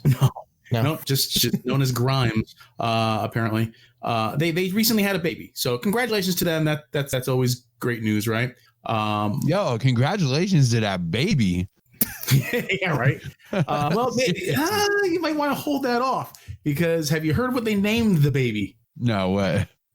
Okay, I'm not sure how to pronounce this, but I'll spell it for you. So letter X, then there's a space, then there's a symbol of an A and an E kind of together. You know what I'm talking about, Jed? Okay. It's a capital A, and then the E kind of branches off from the side of the A, right? Mm-hmm. That's the second letter. And then there's space, and it's A-12. This is the baby's name. What? Now, apparently, Grimes and Elon Musk have tried to clear up how to pronounce the baby's name, but they can't even agree on that. So Grimes explained on her Twitter on May 6th, X, the unknown variable, and then the AE thing she says it's my elven spelling of AI. Wait, is her what spelling? Of AI. I don't know. I don't know if it's just if it's supposed to be AI or just I. It's her spelling. You said she says her elven spelling. Oh, that's what I didn't want to repeat it because I thought it was stupid, but that's you didn't want to sound like a nerd. Said. Yeah, well, I didn't know. Yeah, I didn't know the existence of elves. Well, no, it wasn't even about that. It was just I didn't think. You hear something and I'm like, wait, did I hear? Yeah, what I just heard. Nicolas Cage's son is going. Kal-El isn't that bad now. Yeah, seriously. Dude, this is what happens with celebrities and people with money and all that shit. Like, what happens to them, man? Why do they always get so fucking weird, dude? Money makes you weird. So after the AI, the A-12 is supposed to be the precursor to what she called the SR-17, which she said was their favorite aircraft, which then Musk had to come on and correct and say the SR-71. And she says, no weapons, no defenses, just speed. Great in battle, but non-violent. And the SR-71 was not a combat plane. It was a spy plane, you idiot. So how do you pronounce it? Well, Grimes said that the way it's pronounced is it's just the letter X and then AI. So it's XAI is the name of this baby. And you apparently just ignored the A-12. Silent. The A-12 is silent. Wow. However, Elon Musk said it is pronounced differently. And he says, it's just the letter X, and then the AE is pronounced Ash. Yeah. And then the A-12 is my contribution.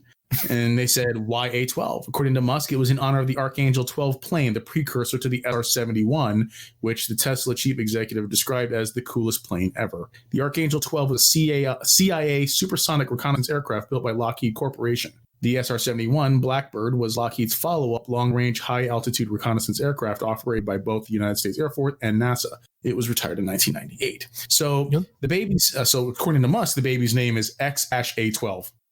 That kid's nickname is going to be like Sue. That kid's gonna get beaten up. Sue. Come here, Sue. He's gonna sue her parents. Yeah. For mental anguish.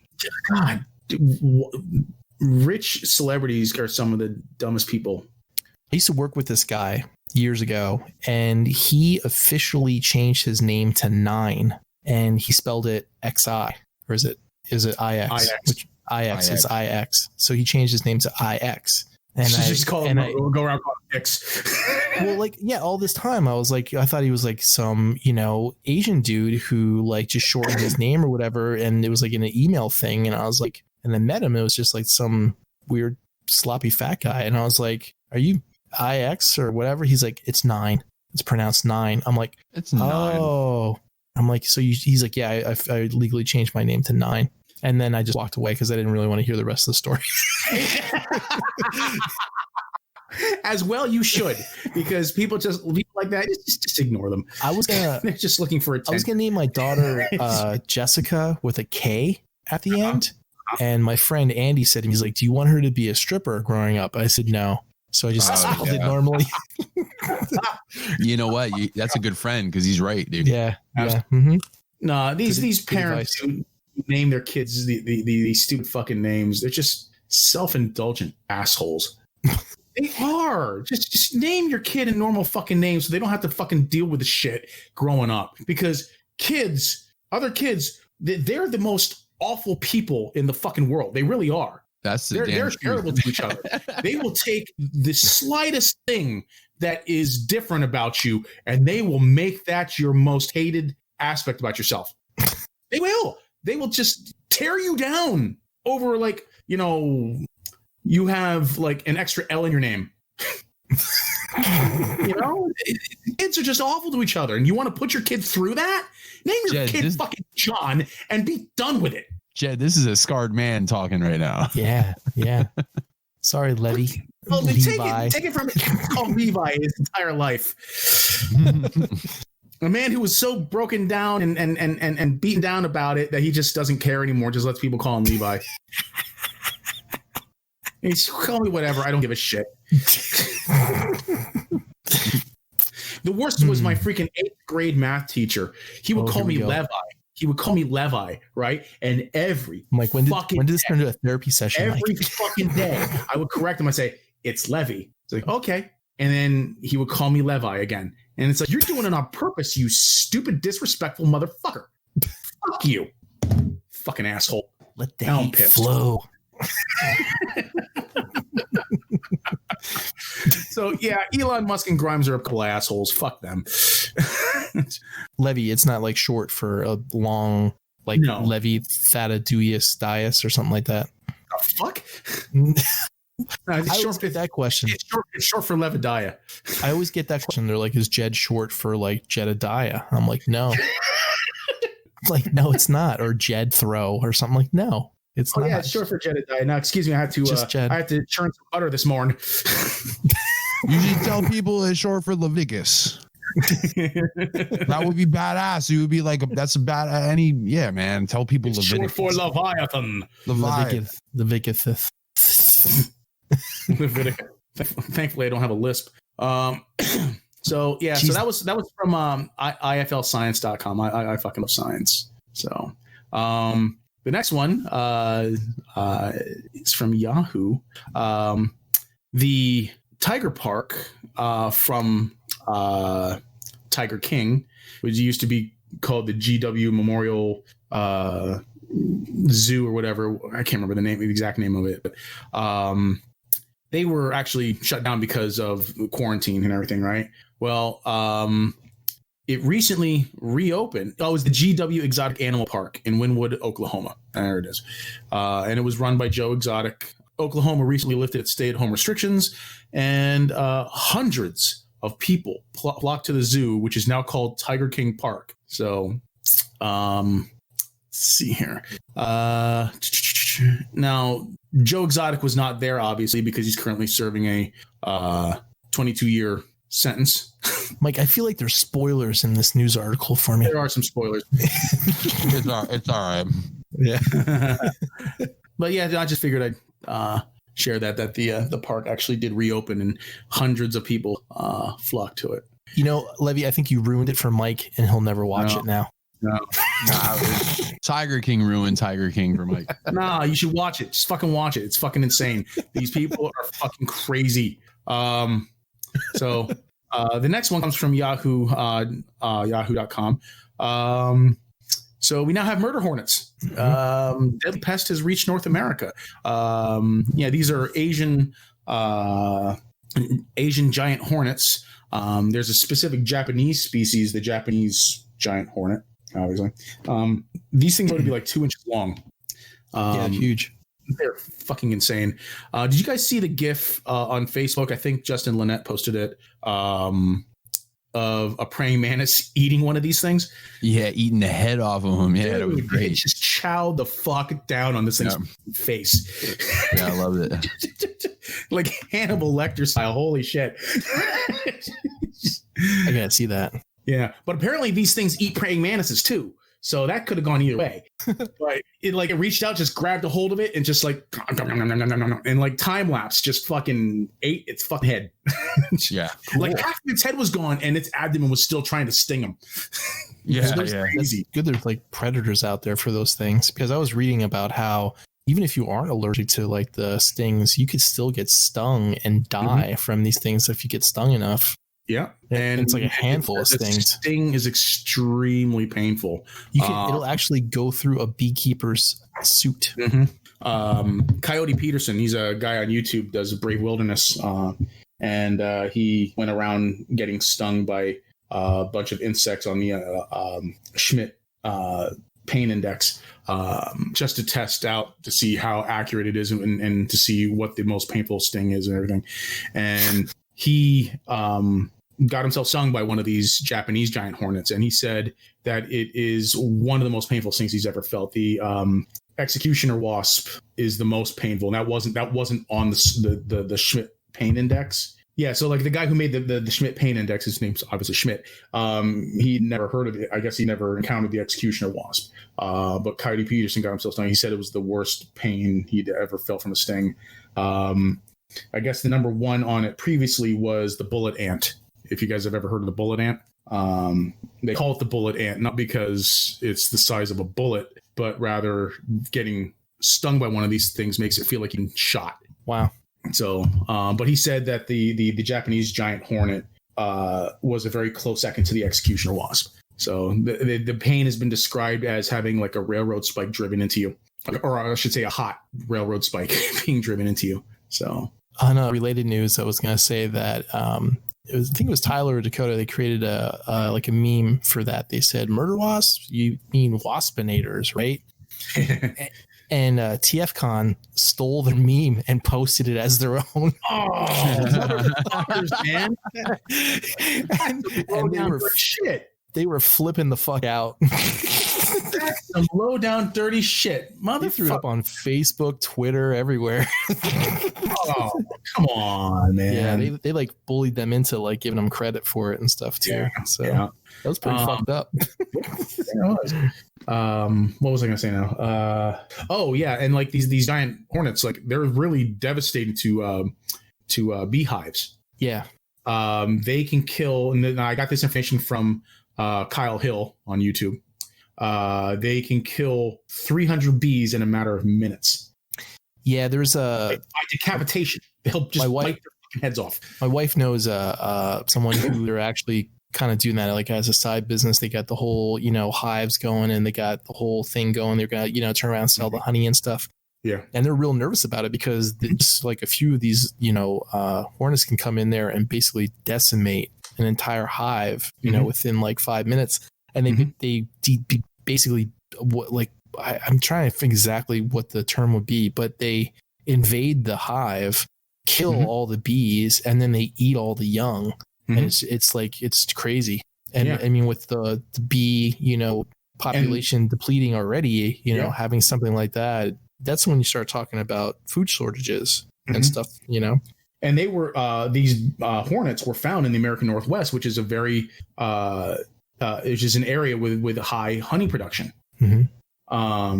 So an interesting fact, though, in Asia, the local bee populations, they had the bees had devised a defense against these things because like they can't sting them. They like these things, they like are immune to their stings or whatever. But what they do is they actually will a bunch of them will just grab a hold of the hornet and just create a ball of bees around it, right? And one of the things that bees do is like in order to warm the hive, they'll vibrate their abdomens, and it'll increase the temperature of the hive when it's cold, right? So that's what they do. They encase the hornet in bees. It's like a big ball of bees, and then they'll start vibrating really fast and increases the temperature and literally cooks the hornet. That's pretty awesome. Yeah, it's crazy. It's like, I guess it heats it up to like 115 degrees, and that's enough to kill this hornet. Because the bees themselves can withstand temperatures of up to like 122 degrees Fahrenheit before they start dying. So it's a delicate balance where they need to make it sure that's hot enough to kill the hornet, but not hot enough to kill themselves. So it's pretty interesting. And I know that we got a notification through the state that if you see them, that you're not supposed to actually try to kill them or anything, but just kind of report them through. No, I ain't trying to kill one of those fuckers. through 800 number. I'm not fucking touching them. Let people know. Give me the serial number. Give me the serial number of that murder hornet. Oh, freaking Josh just posted in the Blackout Shout chat. Roy Horn from Siegfried and Roy has died from coronavirus. Wow.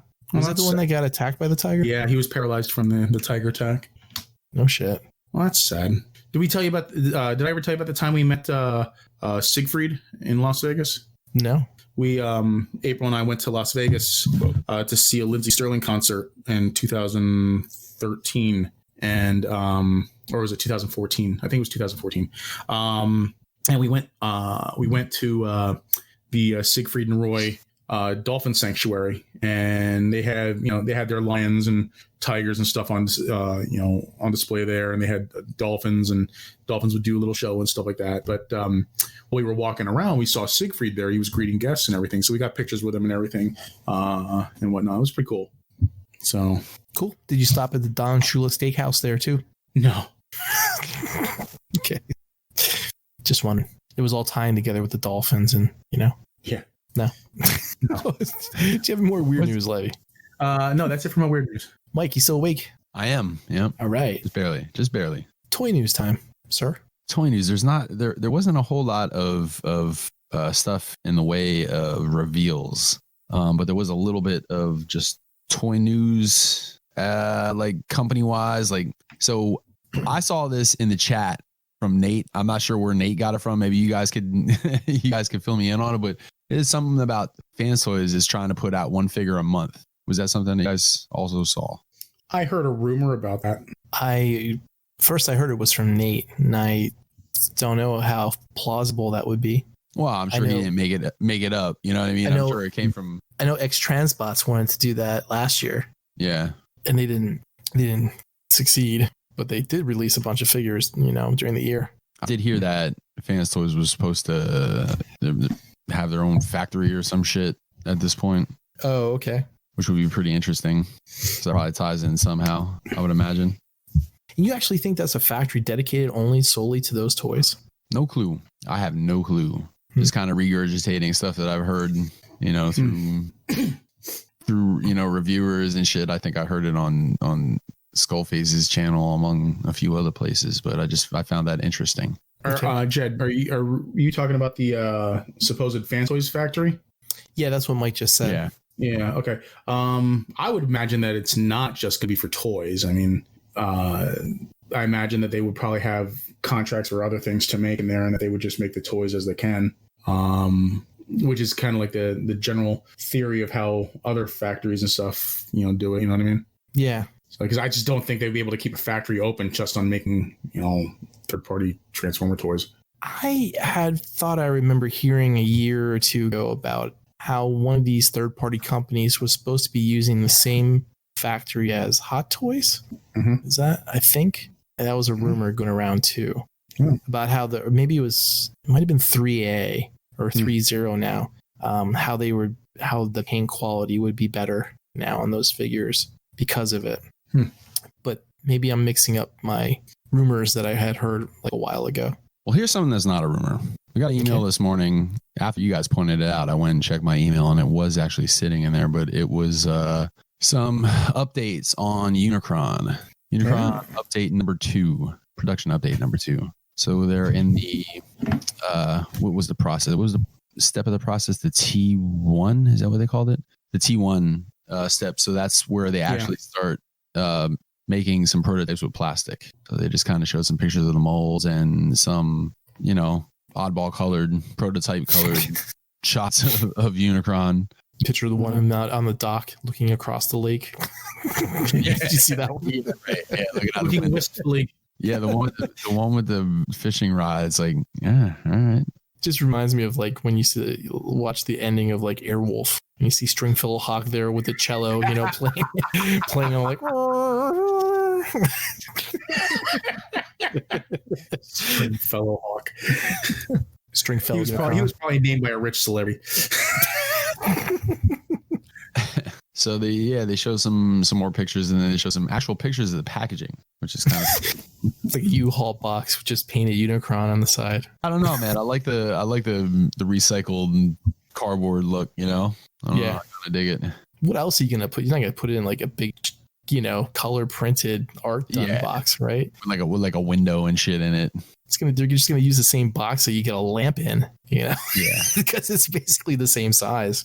So what they're basically saying in the article is that they're still trying to maintain the pace and the schedule. So when is this supposed to be scheduled to be like shipped out to people? January 2021. So okay, so not so half a year away or a little bit more. Yeah. I told April today that I kind of regret not picking that one up. I have no regrets. But the Unicron? Yeah, the Unicron. Hasbro Unicron. Yeah. Why is that? Well, because it would be a nice piece to have. But at the time I just didn't feel comfortable pulling the trigger on it. Yeah. So, but I told her it's like maybe it's fortuitous that I didn't, because that way I can go in on the next HasLab project. So I could go in on the Fans Toys Fort Max. I was looking at all the Facebook groups with the Play Arts Kai stuff, and people are paying outrageous prices for those figures now to try to like which ones? Just the ones that have already been released. Like this one guy was selling Vincent Valentine for like almost $200. Some of the collabs and everything are going for like $180. It's you had to see that coming though. Oh yeah, I knew that was going to happen. But I mean, once the remakes start coming out, all those prices will drop because people won't want to pay for the old ones. They'll want to get the one that's the newest ones that have the best engineering and whatnot. Yeah, and just kind of sitting back. He's kind of sitting pretty. He's like, nah, all you suckers paying all that. Very happy that I completed my collection way before all this came out. I knew that was going to happen. So yeah, and you got a really sweet deal on that Red 13 too, didn't you? Like that thing was like. That thing's supposed to be like pretty expensive, right? It's going for probably almost $400 now. Jesus. It was $300, but it's up to like $400 now. And you got it for what? $180? Yeah, it was somewhere around there. Yeah. Yeah. Good for you, man. $20. It's $20. Yep. Even threw in a Mike Kincaid t-shirt. Yeah, but it was a Truck Norris shirt. Truck Norris. Yeah. So I lost out on that deal.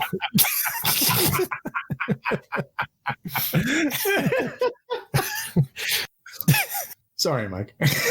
Oh, it's okay. Carry on. What else we got there?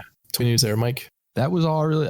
There's just not really anything, nothing being revealed right now. So, what do you think about those updated pictures of the RCMP? And are you going to buy one?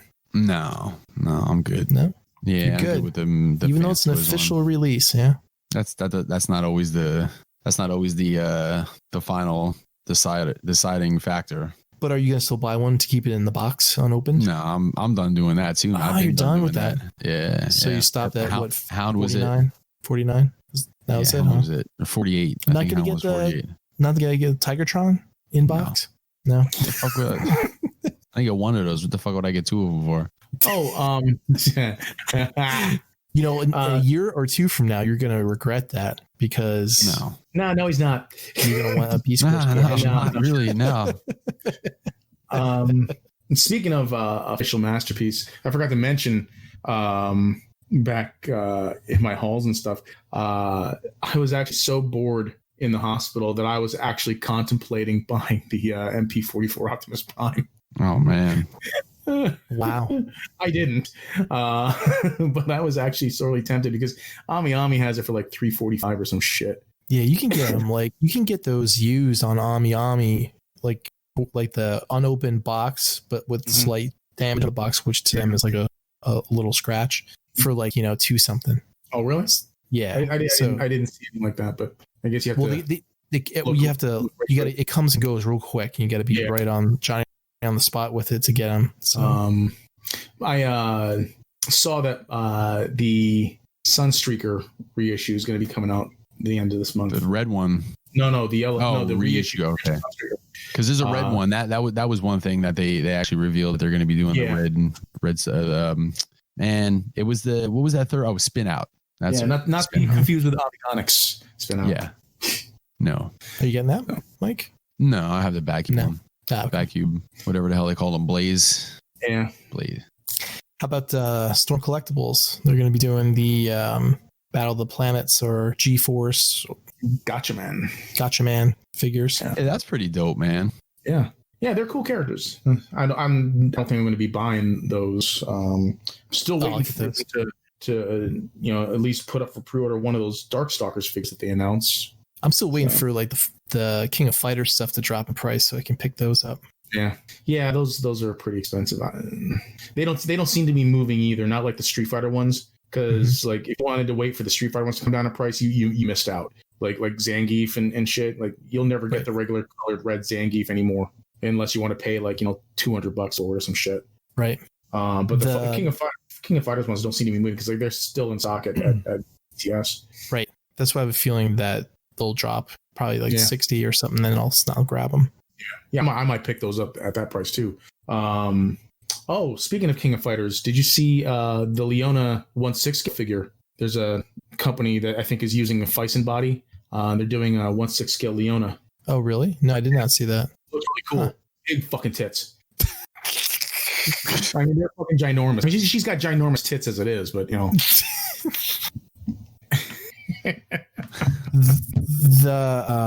What was it? What was the company, Levy? Is it Medicos? For what? For that's the one that's doing the Fist of the North Star, isn't it? For the Fist of the North Star shit. Yeah, I think it's Medicos. Yeah. Medicos is the pre-order for the Fist of the North Star. That popped up this past week. Yeah. I'm excited for that. How much is it going to be again? I think it's going to come out to be like 74, 75 US. Yeah, but that's before shipping.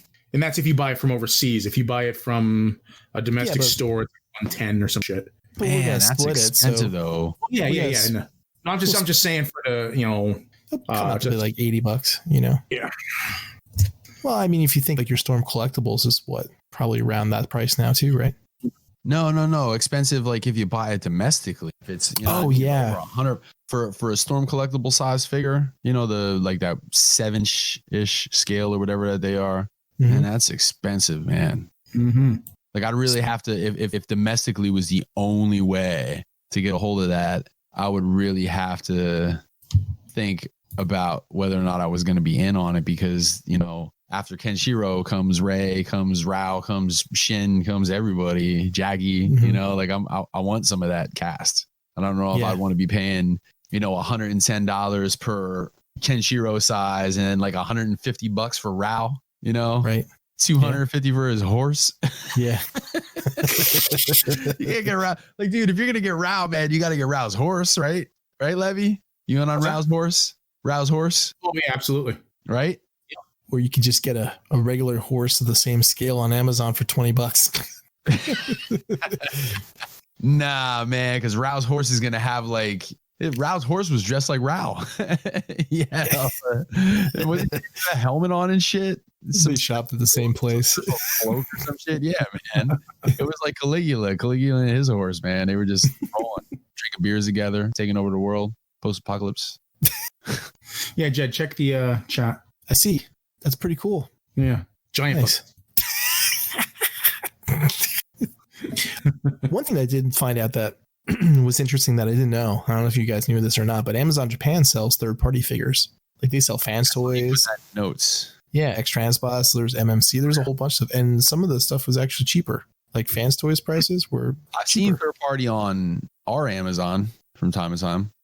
Yeah, it's actually, I think this is back when Astro Train sold out. And I was looking around on Amazon Japan to see what pricing was for that. And it was like $50 cheaper. It was like $160 or something like that. Which I'm assuming if they get that in stock locally, then they'll sell for a more discounted price. Right. I'm assuming. I think I saw a Blitzwing for 110 or something like that. 114. That was something. Now that you brought that up, I don't know where you guys had or if you even had Blitzwings pre-ordered, the Berserk, and what was their Trailbreaker going to be called? Oh man, I can't remember, but it doesn't really matter. But anyways, I got a email from Chosen Prime saying that fans always had requested that everybody stop taking pre-orders for the Trailbreaker and Blitzwing because they were going to be doing some redesigns and there was going to be a price increase. Yeah. Look at those titties, Jen. I see them. This seems to be like an ongoing thing now with you guys posting pictures so I can look at them.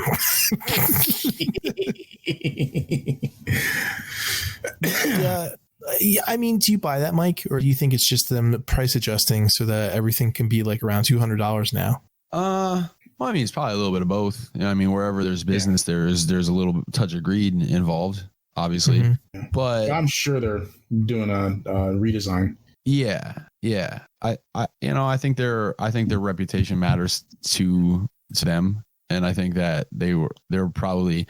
I mean, that if that Astro Train is built as good as it looks, I mean, that thing looks like a tank, man. I'm sure they're not going to want to skimp on the Blitzwing. So are you guys okay with paying like Dinobot prices for all the new Fans Toys releases that come out? As long as I feel that it's worth it, sure. So like, let's say, for example, you're interested in buying the Soundwave that they're going to do. And it's going to be $200 or more. Are you okay with that? Well, how much was the Takara one? $150? The Takara was close to 200. 200. No, yeah. I paid. I think he's right. No, when I bought it, that was the first after it came out. Yeah, well, no, but I bought the one with all the tapes, and then that was the Hasbro. That was the Toys. Hasbro. No, we're talking about the Takara one. That was almost $200 when it came out. Yeah, I didn't pay that. I paid like 120, I think it was, or 130, I think. Yeah, no, the Toys R Us one was I think was like 100 or something like that when I. It is same thing with the Seekers too, man. The Seekers were like, and a couple of the cars and shit. But I mean, like retail Takara, like if you're like it's not really that. Like if you want to compare them to their own stuff, then like you mentioned the Dinobots, and the Dinobots were like a hair taller than MP10, I guess by a head maybe. The Astro Train is going to be a big boy too, man. So if you look at the price increase from, don't get me wrong, I'm not saying this like price increases are great. I'm just saying that I'm all right with it. I don't like it, but I'm all right with it because I think you're getting look at the price increases in Takara stuff, from when the Sideswipes and the Prowls were coming out to Sunstreaker. You know what I mean? It's way more of a hike than this current Fans Toys pattern, I guess. Well, how much you pay for the Motomaster when that came out? Pretty sure that was 180. Yeah, Motomaster was 180. Yeah, you guys know how I feel about that. That didn't come with any combiner parts either. Right. Yeah, like that discussion. And the flate stand and the piece of the track and all that shit, and he's a triple changer on top of it. Well, I guess Motormaster in a way is kind of a triple changer, but not quite as involved. Do I wish it was 180 or 200? Yeah, of course I do. 220 is not. It's still, man. These things are. I'm gonna keep my eye on the overseas pricing and see buying stuff over there like that. If I, even if I pay $20 shipping, it's still, if it cuts out like $40-$50, that's great. Yeah, you might. Are you looking to get one? It's funny. I was actually thinking about picking one at TF Con when it comes rolling around because that's when it's supposed to be out, I guess. Yeah. And then I thought, I wonder if there will be any now because of it all sold out. So, but yeah, I was thinking about getting the Astro Train and the Blitzwing.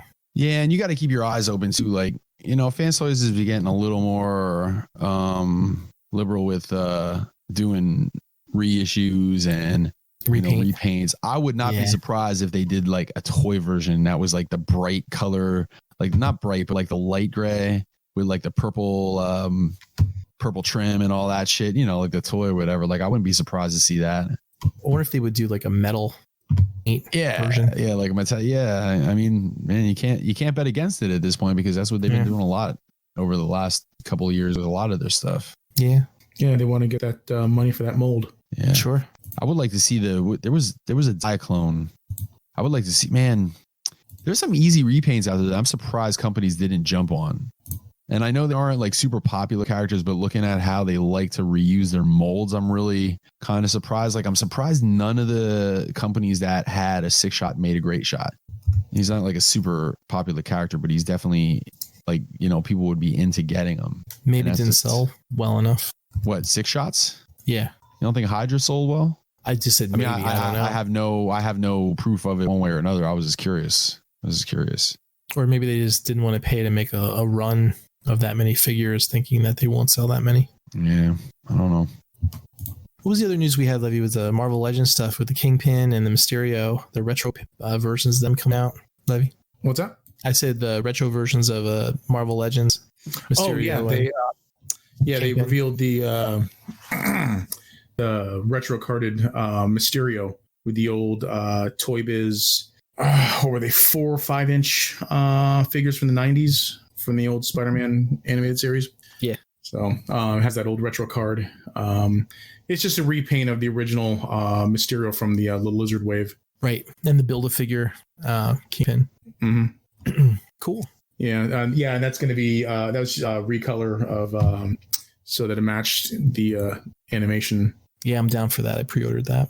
Did you? Yep.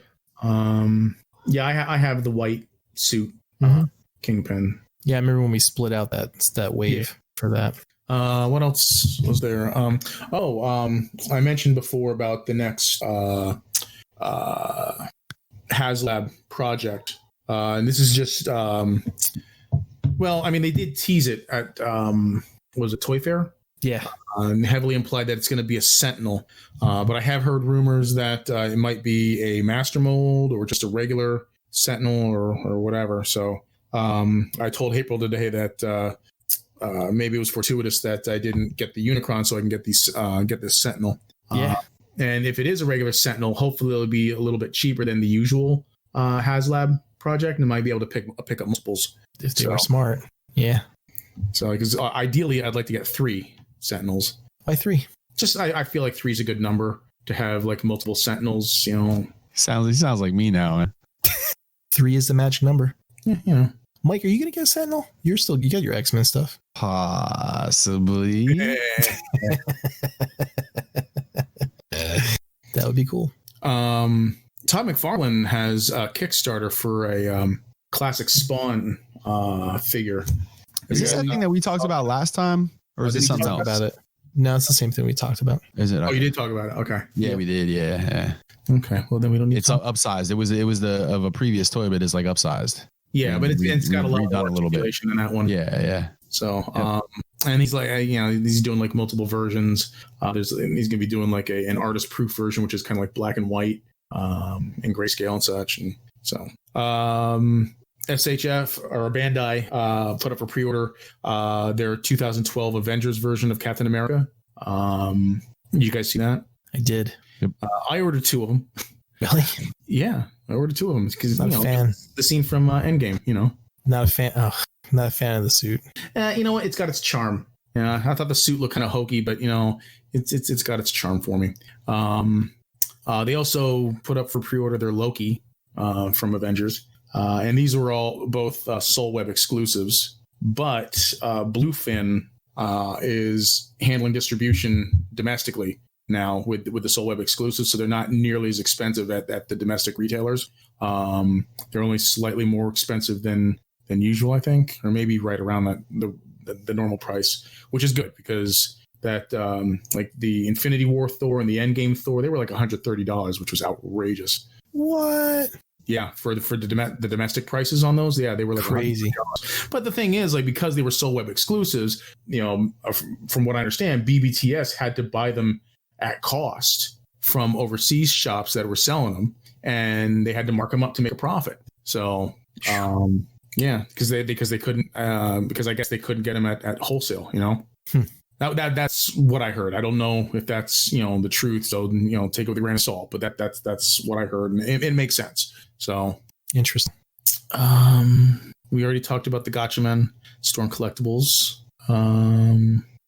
So there was Star Wars stuff announced, but I'm not a Star Wars collector, so because I guess this past week was May the 4th, and then you had May the 6th, or it was supposed to be Revenge of the 6th. Revenge of the 6th. God damn it.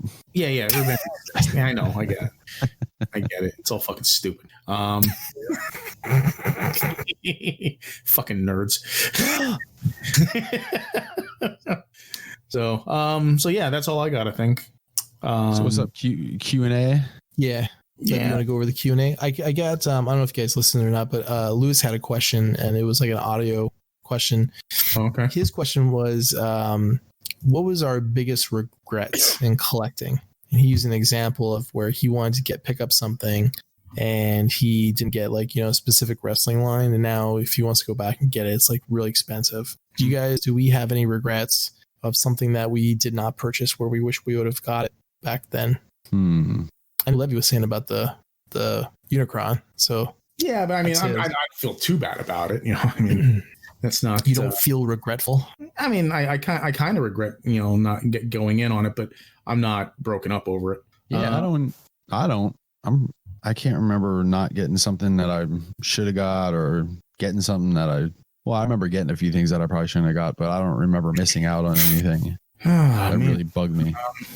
I regret not picking up fans toys, any fans toys release, just so that I could turn around and sell it for more money. Yeah. Scalper. If you think about it. Yeah. Yeah. Okay. Sure. Call me whatever you want. But yeah, I mean, if you want to buy one, and then 6 months later, people are looking for it, they want to pay $40 more for it, then, there's your $40 that you could have made on just buying something and reselling it. Scalpers suck. Yeah. But if you look at it, it's very consistent. I have no idea what, I wonder what their original Prime trailer would sell for if you still had that. Levy has it. Don't you have it, Levy? What's that? The original Fans Toys, the Optimus Prime trailer for the MPO1. Oh yeah, I have it. I wonder what that goes for if you wanted to resell that. Oh, I don't know. If it's I don't know if there's that big of a demand for it anymore, because I don't know if there's really big demand for MPO1. Well, let's say I don't know, their Shockwave, or something else that came out. If it still holds its value, if it's more or less. It is a rare piece. I mean, that's not something you see every day. Right. It's exceedingly rare. But like I said, I just don't know if the demand is there, because I just don't know that the demand for MPO1 is really there anymore. Mm-hmm. But I mean, it's cool. It's really cool. I mean, it's a perfect upscaling of the original G1 trailer. I mean, down to the launcher for the for Roller. He shoots out of there like a bat out of hell. It's pretty cool. So, and yeah, there have been times when I sat there and played with it, and stuff was cool. Did you make the R2-D2 sounds when it was coming out of the trailer? No. And Mike, you have no regrets. I never made R2-D2 sounds as an adult. Yeah, I can't. If I do, I can't remember them. That's for sure. I'm just kind of. I guess. I know next year you're gonna regret selling all those Beastwood. That shit never really meant shit to me. Right. I was just getting it because it was it was Transformers, and it was new Transformers, so I'm getting those. But so you never really sold anything that you had, besides Micro Machines or anything like that. I guess there's a small handful of G1 stuff that I would probably end up going back and getting. I'm getting all these fucking MicroMasters now. Yeah. But then again, I'm thinking, I don't know what I spent that money on. I might have got that. I might have sold that shit, and use that money to go into like some of these Japanese exclusives. Yeah. No, if I would have spent it on weed, I'd be mad because it's like, yeah, you can spend that on, you know, that wouldn't have been an even trade off. Thinking about it, actually, I think I regret. You might have. I regret selling my Marshall 412 cabinet to Mulder. So I probably wanted that. Do you back. really? Yeah. I think I sold them for like $100 or something. It's low. Oh man. Yeah. I needed the cash at the time. Oh, I know what my biggest regret is buying that Siege 8 face. That thing is god awful. Fuck. Man, you hate that thing, man. That thing's awful. Sell it. Get rid of it. Throw it in the trash. No one wants that shit. I wouldn't want to sell it to somebody because I would feel bad. Leave it at Mike's house when he's not looking. No, that would make me feel bad. I mean, Baby Yodas are one thing. 8 Face is a whole other thing. But then you look at it every time you're going to look at it in your collection, you're going to be so mad. Oh no, he's not going to be in my collection. He's going to be packed in a box somewhere because despite how much I hate it, I can't throw it in the trash. I paid money for that. Yeah. I should say I wasted money. I think, God, that thing's so fucking awful. I hope the Snapdragon's better. 3 years from now, nobody's bought it because it was so bad, and it's going to be in high demand, and people are going to be selling it for like $150. Yeah. I don't buy that for a second. It's going to make it's worthless as freaking 90s Star Wars Power of the Force figures. Oh. Yeah. Or episode 1 figures, man. Episode 1 stuff. Or the prequel figures. Yeah. Nobody wants that shit, man. Unless it's Darth Maul. Yeah. So, all right. So, listener questions? Yep. Yes. Okay. Excuse me. All right. So, Jose Diaz. Excuse me while I whip this out. Yeah. Jose Diaz. We all know Jose, right? Yep. Jose is a good dude. Yes, he is. He interviewed me at was it TF Con like a couple of years like 2 TF Cons back or something. Verbally challenged. Yeah, that's it. So so shout out to Jose. He writes, the week I was admitted to the hospital back in the year 2000 felt like the longest week of my life. Did your 2-week hospitalization feel like you did a month in the hole? Were any rub and tugs on the table while the hot nurse gave a sponge bath? Happy to hear that you're better and on the path to recovery. Stay strong and be safe. Well, thank you. I appreciate that. Yeah, actually, while I was in there, it was so boring. I was going out of my mind with boredom and just staring at those same 4 walls, and I was just watching YouTube videos and, stuff on Netflix and whatnot. But yeah, it was quite boring. And basically I was just, watching stuff on my phone and sleeping was pretty much my life for those 2 weeks.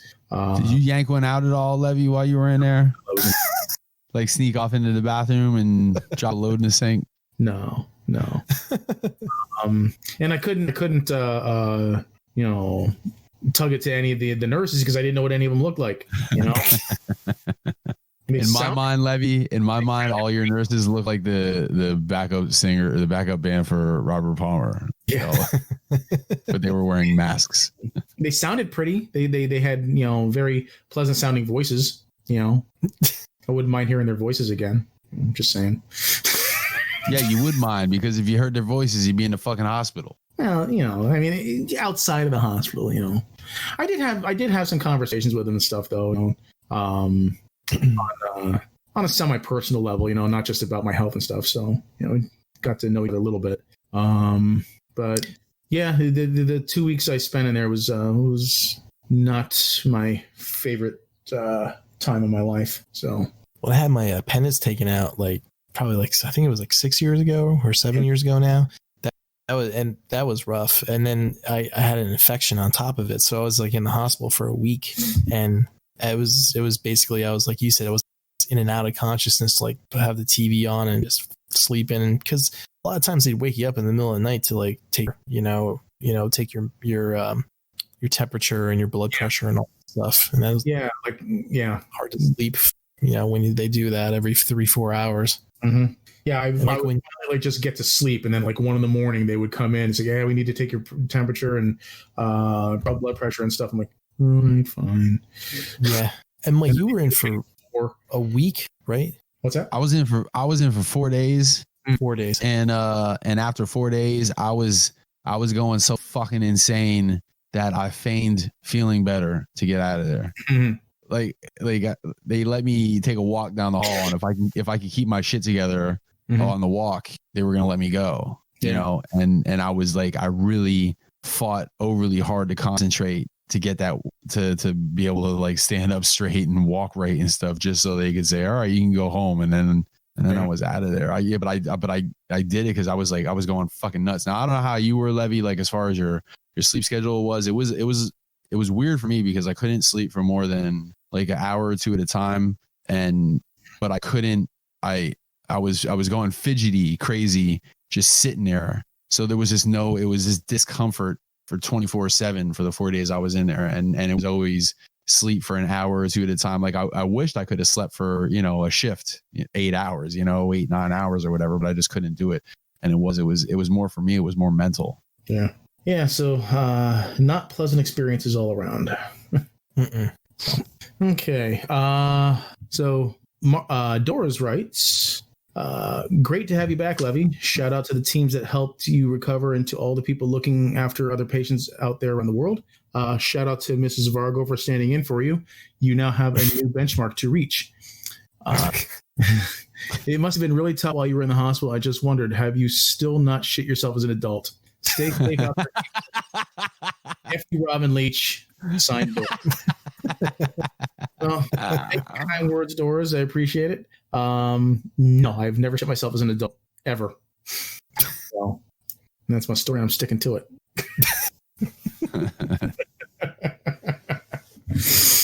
So, SLB vlog, good old Josh says, great to have Levy back, even though he hates me. I don't hate you. I just intensely dislike you. What's your... That's what I tell my wife. I said, I love you. I just don't like you. That's awful. That's so awful. Says, what's your guilty pleasure collection? Like, do you secretly collect pop figures, Pokemon cards, ex-girlfriends' bras, etc.? This question sponsored by Hidden Toys. So, any guilty pleasure collections? No. This is it. I know we're missing on all these questions, but no, there's no. Everything I collect is cool. Like I don't probably my 4 terabytes of 4K virtual reality porn. Oh yeah, I forgot about that. Yeah, if that's the route that we're going, then yeah, me too. I mean, I don't have 4K 4 terabytes virtual, but well, each one's like about 7-8 gigs, so more. Yeah, but it's still 4 terabytes. Well, maybe not 4. Maybe 3. I don't know. I haven't looked lately. Still 3 terabytes. Sometimes you got to get rid of the ones that don't, do it for you anymore, so you can replace them with the new ones. Yeah, the new ones that they're worn out their welcome. So there's certain ones though that like you always go back to though, right? Right. Yep. You got your like the go-tos. Yeah. Yep. When your porn collection gets into the terabyte range, it's a lot of porn. Well, you're talking 4K, and you're talking, when it's Listen 4K. to the pot calling the kettle black. Like this motherfucker hasn't watched all the internet's porn. I have watched porn. I don't save it. Well, you should. I would believe that you never shit your pants before you never saved porn. Oh, I don't save porn. Why would I need to save porn? I can just go to freaking RedTube or you've never what's it saved called? the link. You've never saved the link. No. And then went back to it, and it wasn't there anymore. I don't buy that. Yeah, what do I need? Yeah, I've been disappointed when I try to go back to. That's why you save it. Anymore. But you know what? But you don't have like in your bookmarks. You don't have a bookmarks because it's an entire website of free porn. I can find something to jerk off to. See, I'm a little bit more particular. Porn's I like porn, you gotta have your top shelf, Oh, I get it. Yeah. I'm with Jed on this one, man. I'm with Jed on this one. I get it. I have I have favorite actresses that I like to look up, But you'd rather have to go through all that shit every time, like the whole search, rather than just going straight to the folder. Yanking it. No, it's nah. So yeah, no, I don't. I'm like an old Englishman making tea. It has to be the right temperature, I the can right picture tea. He's like, You want to know why I don't save links to porn? You want to know why? Because I get paranoid that like something's gonna happen to me, like I'm in a car accident or something like that, right? And they're gonna freaking try and like, you know, people are gonna go through my phone to try and like get a hold of my loved ones and be like, yeah, let's check out his internet history. Maybe we can find something about him or something. And they're gonna look and it's like, look at the fucking freaky shit this guy looks at. You That's know? very specific. I just asked somebody that it might have even been you, Jed. If I ever die, to go in my computer and delete my browser history. Yeah, well, that's exactly what I do. I delete my browser history every fucking day. Every day? Every fucking day. After I'm done watching porn, delete. That's why you got to use like a VPN and use your incognito version of your browser, and it doesn't track any of that stuff. Yeah. Jed is virtually masturbating in a trench coat when he's on the internet. I'm not worried about. What do you mean? And sunglasses. He's the old snake of masturbator. There you go, man. Trench coat, sunglasses, and a hat. I don't mind them tracking me while I'm watching porn. That doesn't bother me because I kind of hope they're watching. I kind of hope they're watching. That's the difference between the 43-year-old dude and the 23-year-old dude. Like the 23-year-old dude don't want to get caught. The 43-year-old hopes somebody is watching it happen. I'll hang my phone down by my crotch as I'm freaking jerking, just so I hope that they're watching. What did Dave Chappelle say in that one special he had? It's like, you got a videotape of him masturbating. And the next day, you got a videotape of him masturbating to himself, masturbating to the videotape.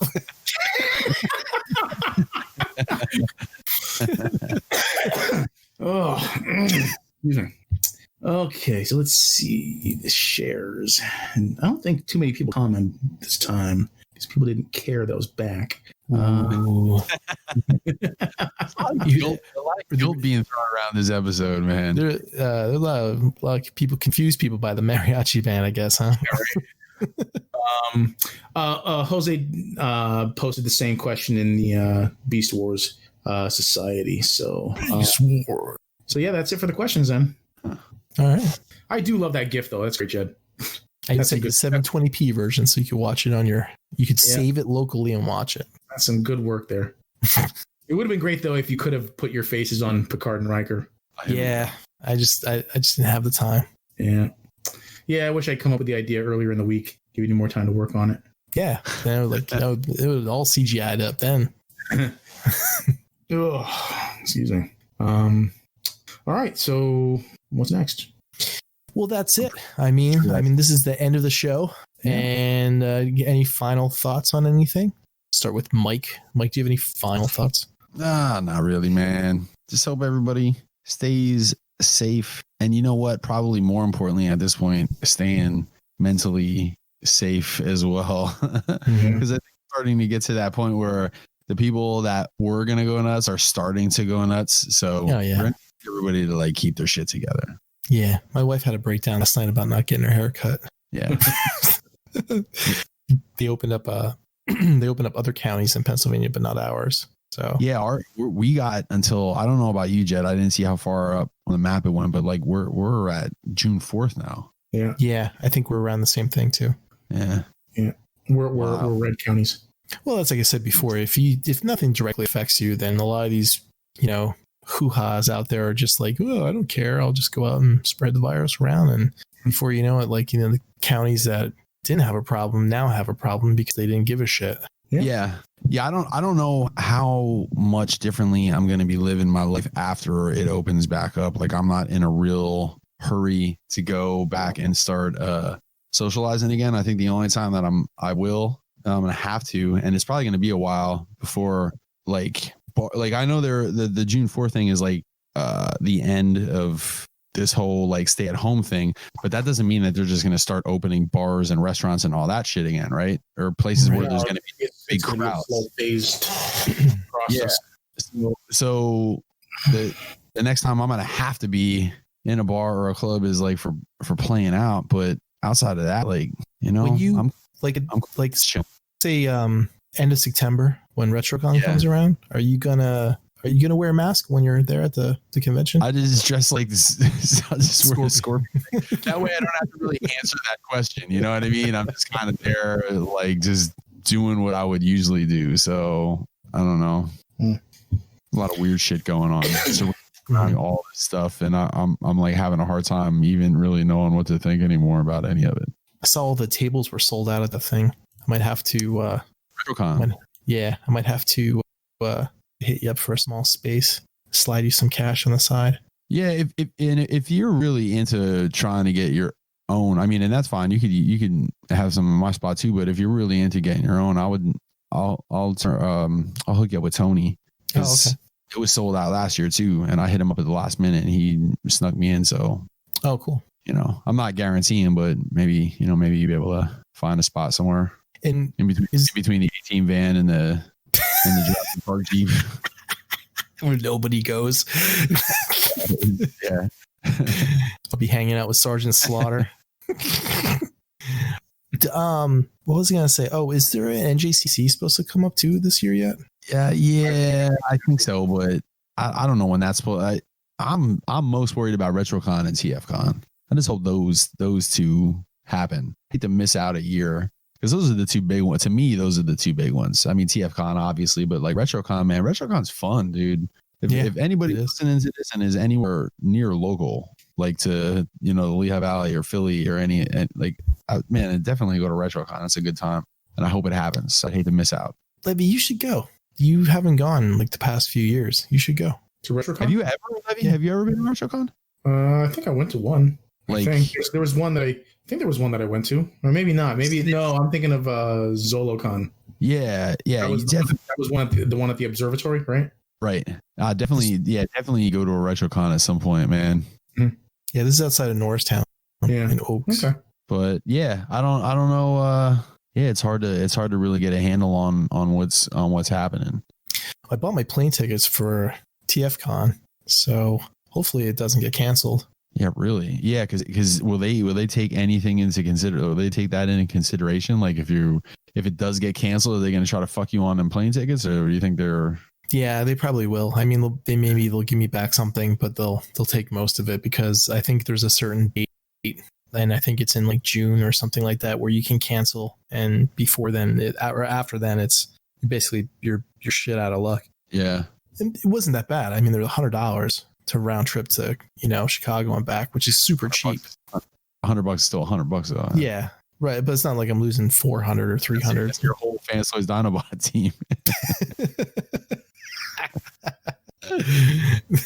My final thoughts are fuck you, John Bailey. I'm gonna save up the money and get on your video one spot so I can talk to you.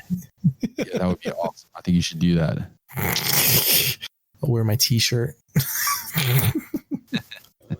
But you, Levy, you have any final thoughts? Yeah, I forgot to say this during my shout outs earlier. I just want to shout out to Doors. He checked in on me while I was in the hospital. Mark Roberts, they all checked in on me, see how I was doing. So shout out to them. Thank you.